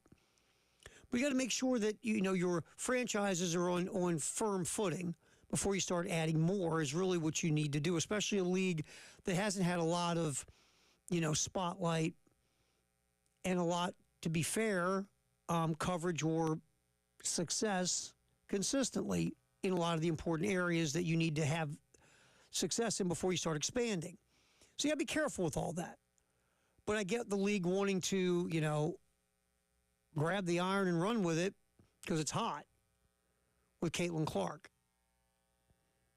But, Sophie Cunningham's coming from a player's perspective. Cleveland and Detroit aren't very happy with this conversation, by the way. City of Cleveland's official ex-Twitter account responded by posting a video of Caitlin Clark, who said last year that Cleveland was awesome during the Final Four.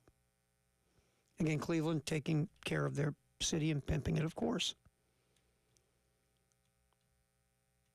Detroit also had a response on X Twitter citing the attendance success of its previous WNBA team, the Shock, saying that Detroit is a sports town.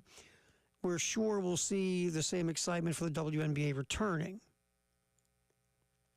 Yeah, the WNBA Shock, I think Bill Laimbeer was the coach. And they were successful.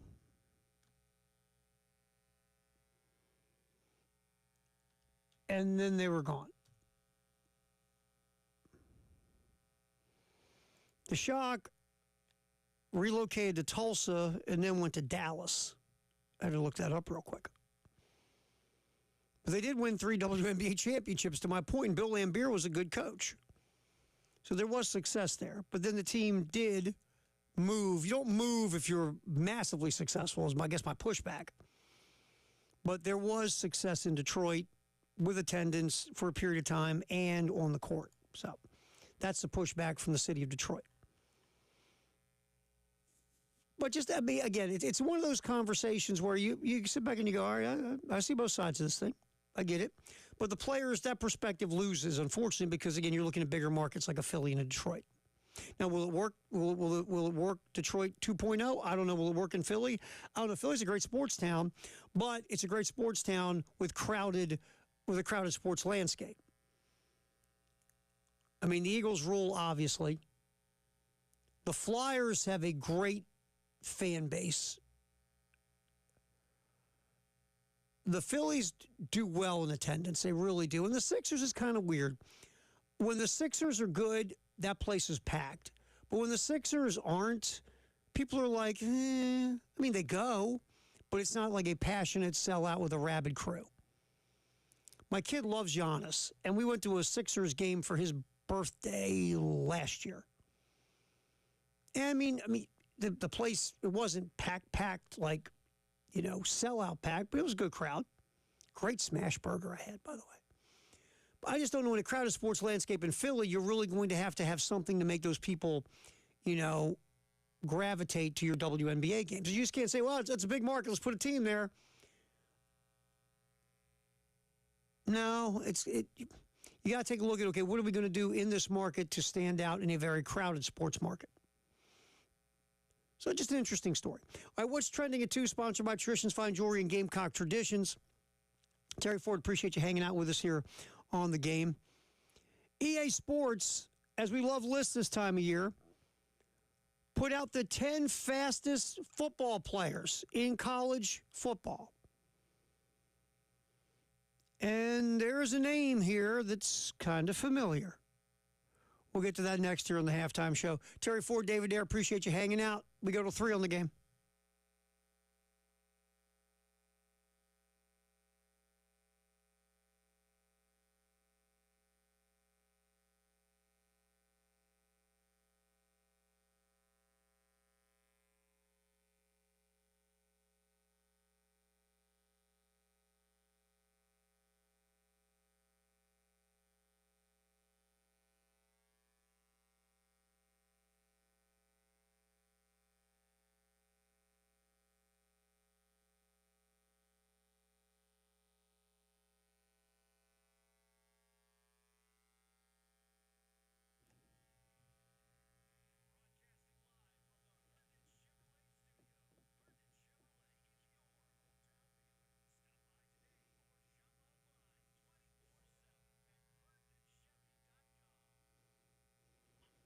The best thing about the men's clinic of South Carolina is if you go through this process, if again, you're a guy, you're not feeling like you anymore, you call at 803-875-MENS. You set up the appointment. You go in. You do your free confidential consultation with Dr. Dan and the staff, and then they do the lab work, and you do have low testosterone. The best part of all this is they will put you on a program that is specifically designed for you. It's not some cookie-cutter deal. This isn't, hey, man, text the word desperate to 579-99210. And then they'll just send you their stuff, and if it works, great. If not, because everybody's different last time I checked, and everybody's makeup is the same. So what they do at the Men's Clinic of South Carolina, if you do have low T, they'll put you on a program specifically designed for you. That's going to get you back to feeling like you again. 803-875-MENS, Men's Clinic of South Carolina. Make the call.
All right, halftime show as we go till 3 here on the game.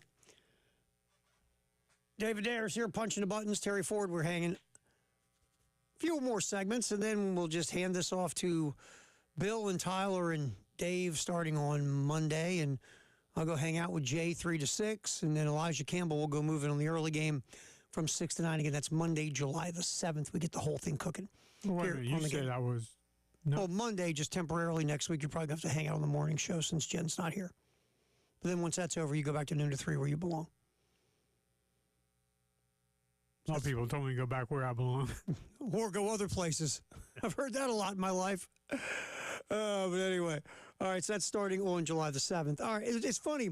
Like, we're doing this whole new, shifting and just shuffling of a few people, Dave. And then Jen's like, yeah, no, I'm out the first few days. Did you notice it's also her birthday? Today? It's 7th, I believe. Is the 7th her birthday? I think so. All right. Suspicious. Yeah, that's just a coincidence. You want your birthday off.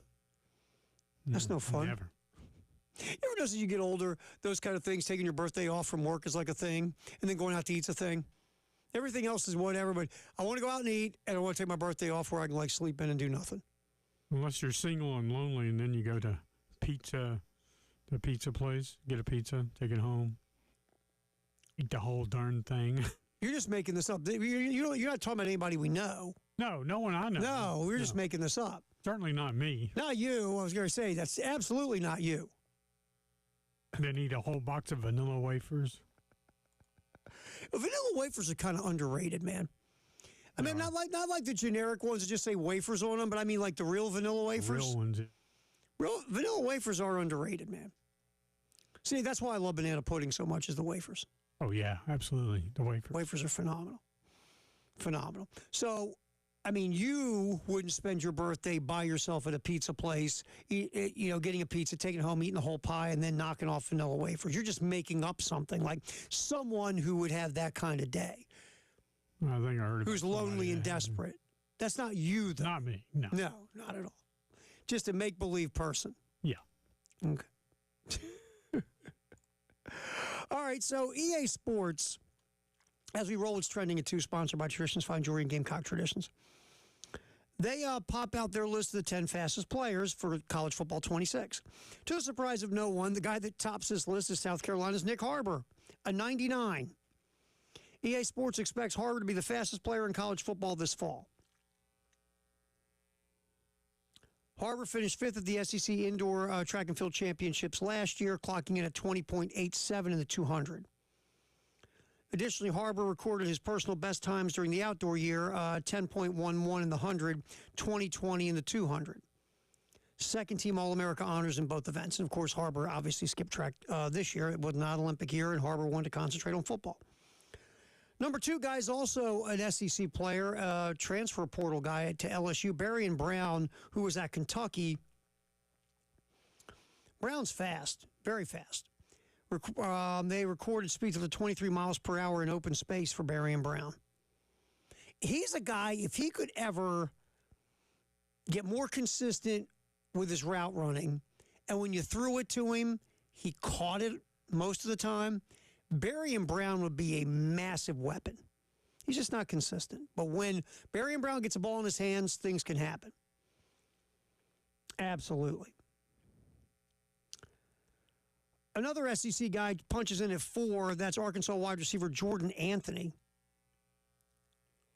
Anthony won both the 100 and 200 meter races at the SEC championships in May, ran a 9.95 in the 100, 19.93 in the 200.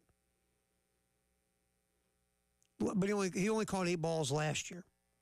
He'll be in year 2 at the Razorbacks. Now, here's a guy we talk about, Harbor, translating that track speed onto the football field. Jordan Anthony obviously is a guy just like Harbor for that. Another SEC dude is 5th, Texas A&M's Julian Humphrey. Now, the first 4, the other one was Rock Pleasant, a corner from UCLA. Transfer portal dude from Oregon. The top 4 have the 99 scores. Nick Harbor, Berrien Brown, Roderick Pleasant, and Jordan Anthony. Julian Humphrey has a 98 score, the corner from A&M. Humphrey in 2021 popped a 4.38 in the 40. That's 2021. 3 years at Georgia, and now Humphrey will be at A&M. Other SEC guys on this list, number 7, Jelani Watkins, wide receiver, LSU, also a 98 grade. That's 2 Tigers now at wide receiver on this list. Barry and Brown, Jelani Watkins. Watkins rolled a 6.63 in the 60-yard dash at New Mexico Collegiate, 7th fastest time in school history. Also 20.85 in the 200 meters.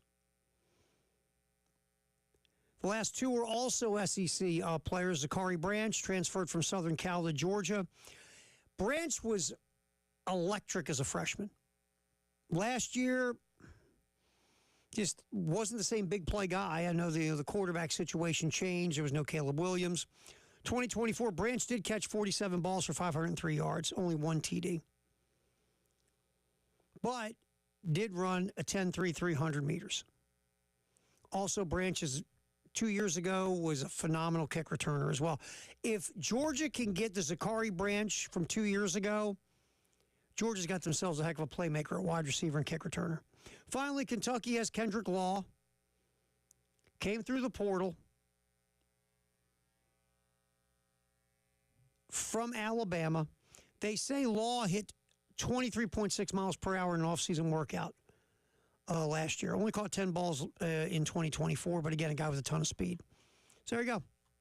There's your 10 fastest players, and 2 really no one shocked. Nick Harbor sitting at number 1. And man, if Harbor could harness that track speed into football speed, that's dangerous. Very dangerous. All right, real quick, injury note from the NBA, as we do what's trending at 2. Sponsored by Traditions Fine Jewelry and Gamecock Traditions.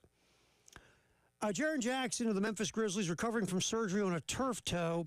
He'll be reevaluated in about 12 weeks. And of course, Jackson just signed a 5-year, $240 million extension. Now, again, sometimes this turf toe tough stuff can linger and be a problem, but, you know, there's also a good amount of time where it's taken care of and the player doesn't have any more issues. Jackson injured his right foot while participating in off-season basketball activities. Should make a full recovery and should be fine. So that just popped. Jaren Jackson Jr. recovering from turf toe surgery. And look, Memphis is a weird team. John Morant, Jaren Jackson, they're keeping those 2. They traded Desmond Bane for a couple players and some draft capital. I mean, I think Orlando gave up a lot. I mean, Bane's a good player, but Orlando gave up a ton. Memphis has just kind of hit a wall. You know, you've got 2 guys with tons of talent in Morant and Jackson. Now you just got to make the pieces fit. You got some other young guys who are interesting, but Oklahoma City, look what they've done. Look at the arc. I'm not saying Memphis was going to be Oklahoma City, but Memphis was going to be a team that should have been making an arc sort of in that same direction. Remember a few years ago when they played Golden State tough? The year Golden State won the championship, what's that, 3 years ago now? Memphis just hasn't, they haven't evolved. Part of it off the court issues with Morant. But also there's been other stuff. They fired the coach Taylor Jenkins. We'll see.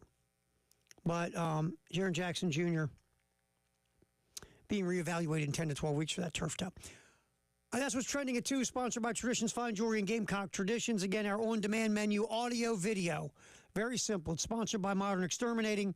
You can go to 1075thegame.com and check out our audio podcast. You can also roll over to our YouTube video at The Game TV Radio, our YouTube video channel, and check out all of our shows that are on demand on our YouTube channel. Greatest day in the history of the world, which is July 2nd. It's next here on the Halftime Show. David Dare, Terry Ford, till the top of the hour on the game.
All right, checking the greatest day in the history of the world, which is July 2nd.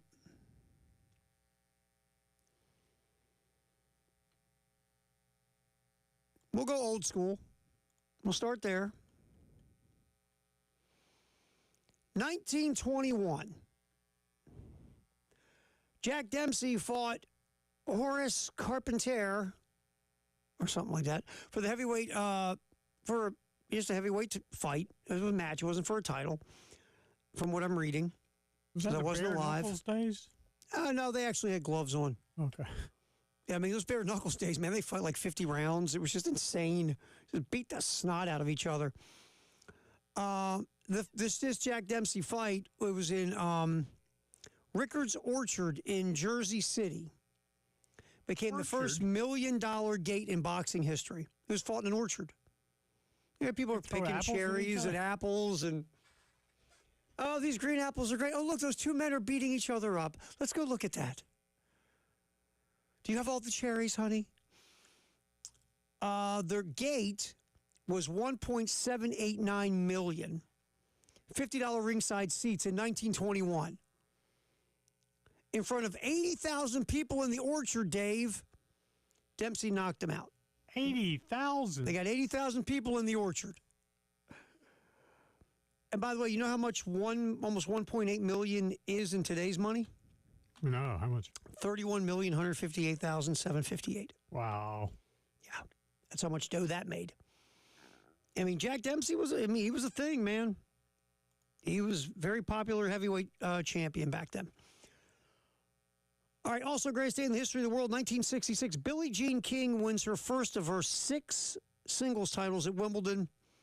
She won in straight sets, and Billie Jean King, again, was a fabulous tennis player. Remember, she had that Bobby Riggs match back in the early 70s when you had the wave of, feminism in the country, when I was a really little Terry Ford. I remember my mom was watching that, and my aunt. My uncle thought it was stupid. He was like, "Oh, dumb there, a guy playing old man playing a woman at tennis. This is stupid."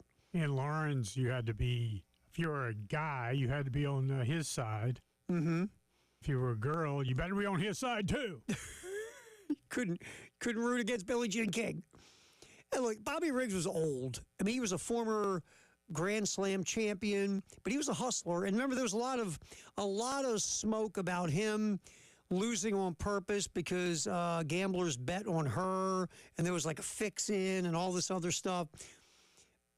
But it was important for Billy. It was an important moment in our world, Billie Jean King beating Bobby Riggs. I know, as silly as it sounds, but it was. I mean, Dave, you're older than me. That was a thing then, man. Big deal. It's a big deal. And Bobby Riggs was a talker, remember? He was a yapper.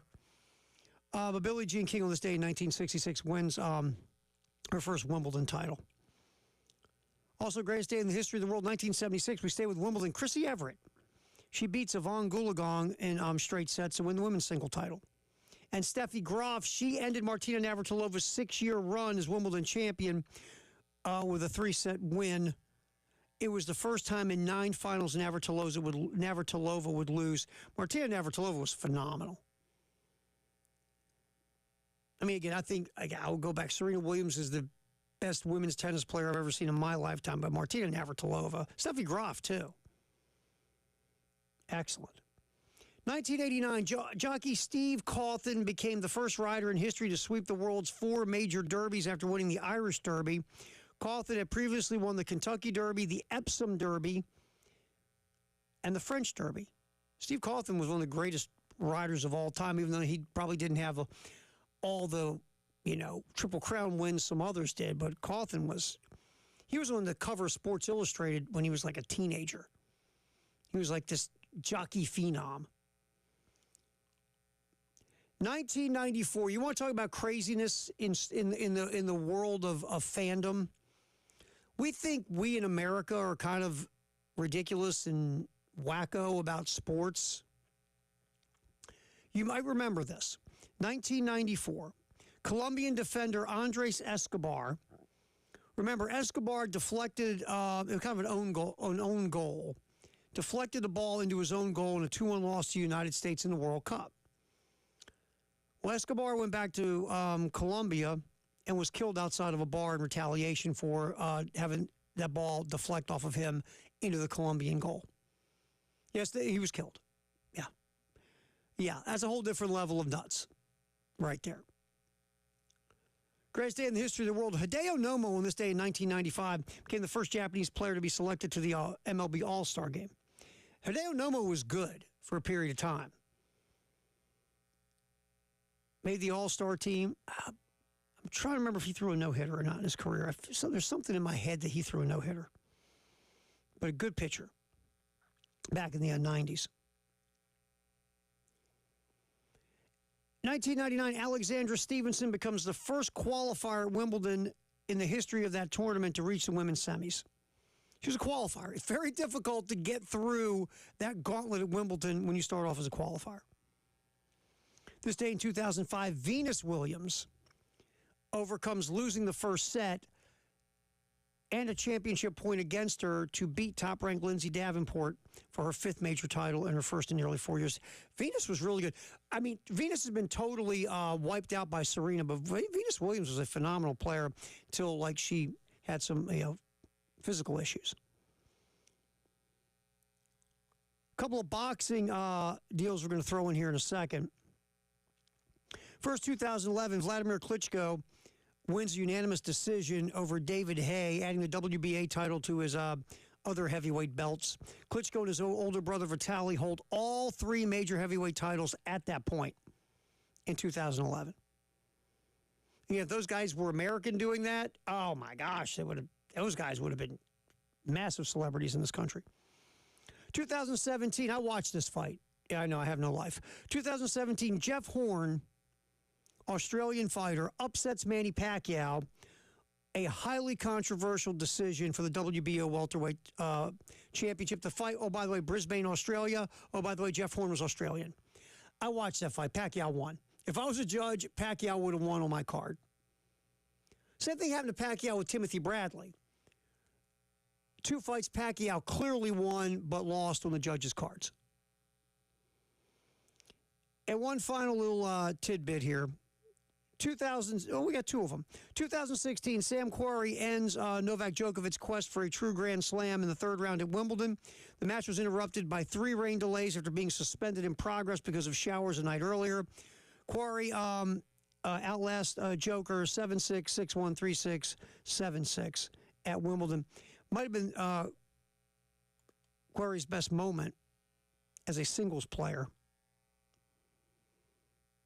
in his career, to be honest. He got to the semis, I think, at a Grand Slam event, but that was a huge moment for him. And this one, 2018, so Australia and the Philippines are playing in the Basketball World Cup qualifier in Manila. A crazy brawl breaks out. 13 players, including 4 Australians, are ejected for their part in the brawl. By the way, Australia won the game by like 30. Crazy brawl. I remember the highlight of that. It was like it wasn't Malice in the Palace, but it was pretty wild. All right, there's your greatest day in the history of the world. Sponsored by Purple Wave Auctions. We will do our handoff with Elijah Campbell, sponsored by Little Pigs for the postgame show. Also get our Firehouse Sub text of the hour in at 803-404-6100 as well. Halftime show, our final segment of our final one together. Dave, you going to tear up? Are you going to tear up, Dave? Oh, I'm already teared up. Yeah, you're teared up because you couldn't get Larkin Poe tickets. You're tearing up about this, please. And the pool's still closed. Yes. And the fitness center. How would you like to be the lucky guy cleaning out the Finkel matter? I'm surprised they don't ask me. Hey, Dave, ready for a month of free rent, would you clean all the Finkel matter out of the pool? No. All right. Halftime show. Let's wrap this sucker up next here on The Game.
All right, Firehouse Subtext the hour, 803-404-6100 here on the Halftime Show. We were talking about Nick Harbour and his speed. Fastest player in EA Sports College football for this year, to the surprise of no one. Stunned. Again, in the text, and we talk about it all the time, it's great that Harbour's so fast. Let's turn that into big plays on the field. Yeah, that's the goal. I mean, he skipped track this year, which, I mean, you're not surprised because it's not an Olympic year. So Right. he can sit there and go, okay, it's not an Olympic year. I can really throw myself into football, which he has to his credit. And we'll see what it does in 2025. But there's a ton of hope. After seeing him with Elijah the last month of 2024, he started to look like a real SEC wide receiver. Mm-hmm. So then an off-season of work, I can see why people are excited about the possibility of what Harbour can bring in 2025. We'll see, but there's a ton of hope, especially after what he did at the end of 2024. Well, it's kind of like take the hype that we've gotten with Lenora Sellers based off how he played the last 6 weeks of the season, and Lenora Sellers, Nick Harbour's is very similar in that way, where his last 6 weeks, maybe even 7, you count the Alabama game outside the win streak, the last loss in the regular season, where he looked really good and he showed a lot more flashes. And I think if you get a whole offseason and extra time to be able to put it together, you're really going to figure something out with him. And, with him, look, I get the idea of, you're really fast, man. How just run really fast out there and they'll throw you the ball. It's a lot more to it than that. And, you watch him play, and especially like the first year and a half, you're sitting around going, that speed's not translating. And part of it is because he's thinking all the time. He's thinking about running routes. He's thinking about adjustments to routes. He's thinking about, all that route tree stuff. And the little mechanics of playing the position. And if you're thinking, you're not playing fast. Yeah, I mean, if you're then you're overthinking. Right. You're overthinking a lot too, and sometimes wide receiver as a positions just feel. Right. Sometimes if you're thinking about the move you're going to make, but the corner kind of offsets it by jamming you at the line of scrimmage. It's kind of like the Mike Tyson saying too, right? Everybody's got to play until you get punched in the mouth. Right. You got to be able to improvise. The best route runners improvise. The best route runners are the ones who kind of play through contact and are still able to make themselves open when they're not supposed to be. Well, you hit it. It's the feel of the position. It's the instinct. And when you haven't played the position, you don't have feel and instinct. And sometimes you never get it, but sometimes you can acquire it by playing more and getting more reps. And then, like you said, when you come off the line of scrimmage, okay, let's say you were going to run an in. All of a sudden, that corner is playing you on the inside, and you get the line of scrimmage, and there's no help on the outside. Now, all of a sudden, you're like, okay, the adjustment's the out. Mm-hmm. And I'd be able to make that. But until you can play enough to learn, maybe you then acquire that feel and instinct. But to be honest, some guys never get it. Yeah. They just never do. We've seen track guys through the years of playing football. Hey, he's really fast. Put him on the football field. Darius Hayward Bay. And I watched that at Maryland. Painful. And I'll go Ronaldo Nehemiah back in the old days with the 49ers. The guy was a world-class hurdler. You see it through sports. Like, we're going to take that track guy and make him a wide receiver or a corner or whatever. And if you've never played the instinctive feel of playing the position, you just don't have. Yeah, it's different types of athleticism, too. Where, like, sprinting in track is a lot of short bursts. And when there's a lot of short bursts in football, too, but there's a lot more change of direction. Yes. And it's a lot more technique involved, a lot more managing, how you flip your hips. What they talk about when we get to draft season and people are evaluating cornerbacks, one of the biggest buzz phrases that you hear in that draft evaluation process is, this corner's great at flipping his hips. He's got great hips. And if you don't understand that, you're going, what are you talking about? But you've got to have hips because it's change of direction, how fluid your hips are, how quick you can change direction. That leads to better corner play. Absolutely. And wide receiver, from a technicality standpoint, has a lot of similarities. Like, there's a lot of technical skill that goes into being a wide receiver that may not translate to things like running in track. Like Larry Fitzgerald. We're going to talk about Larry Fitzgerald a lot today on the show. The guy didn't have Olympic track speed. He wasn't the fastest. I mean, obviously he was really fast, but he was fast enough. But you're right, he wasn't a burner. Yeah, he's not a burner, but he was a great route runner, and he was one of those guys too. He had just such good ball skills that you could cover him for 95% of the route, but that ball goes in the air. Sorry, buddy, there's nothing you can do about it. He's catching that football. Fitzgerald could high point, and going to this Cooper Kupp. is never going to win the 100 meters. No. We know what Cooper Kupp has done since he's been in the NFL, get open. He makes you bite on fakes, on routes. And when you throw it to him, he catches it. And the little things, little technical things about playing wide receiver, it's like little stuff like, when you're, when you're running a route, selling the route, little things like that where you sell, like, okay, you're going to go in just by the way you take yourself toward, let's say you're going to run it out. And you have to sell that in before you cut out, and your cut has to be precise in the way you move your feet and the way, like, you throw yourself into that fake before you cut. All these little technical things of playing that position, you've got to master to be a really good route runner. Mm-hmm. And even, look, with speed like Harbor, if you can get to the point where that's muscle memory and you're just solid, you don't have to be Cooper Kupp or Adam Thielen, Larry Fitzgerald, whoever, Fred Biletnikoff. Let's just say you get to the point where you are solid enough to be able to be a route runner.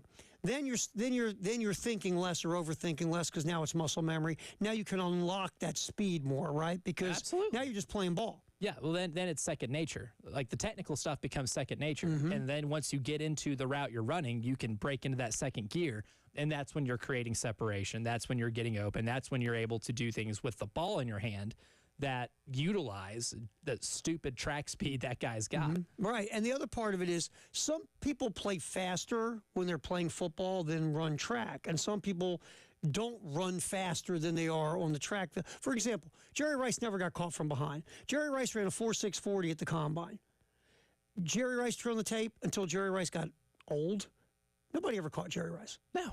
Because when he caught the football and there were a lot of big people chasing him with anger, he played fast. How fast do you go? How fast do you run the 40 with people chasing you and you're in full gear? Do you separate from people? Because a lot of times out of fear of getting killed, you run a lot faster. Yeah. Oh, like Chris Johnson had, a record 40 time. Oh, yeah. But then also, sub 4.3. Once somebody met him near the line of scrimmage and he got a step on you, you weren't catching him. Well, when he put his foot in the ground and he had daylight. Over. Ball game. What do you got coming up, man? Langston Moore coming up in the first hour. Michael Sauls in the second. Sweet. Post-game show coming. Dave, fine work. We'll see you.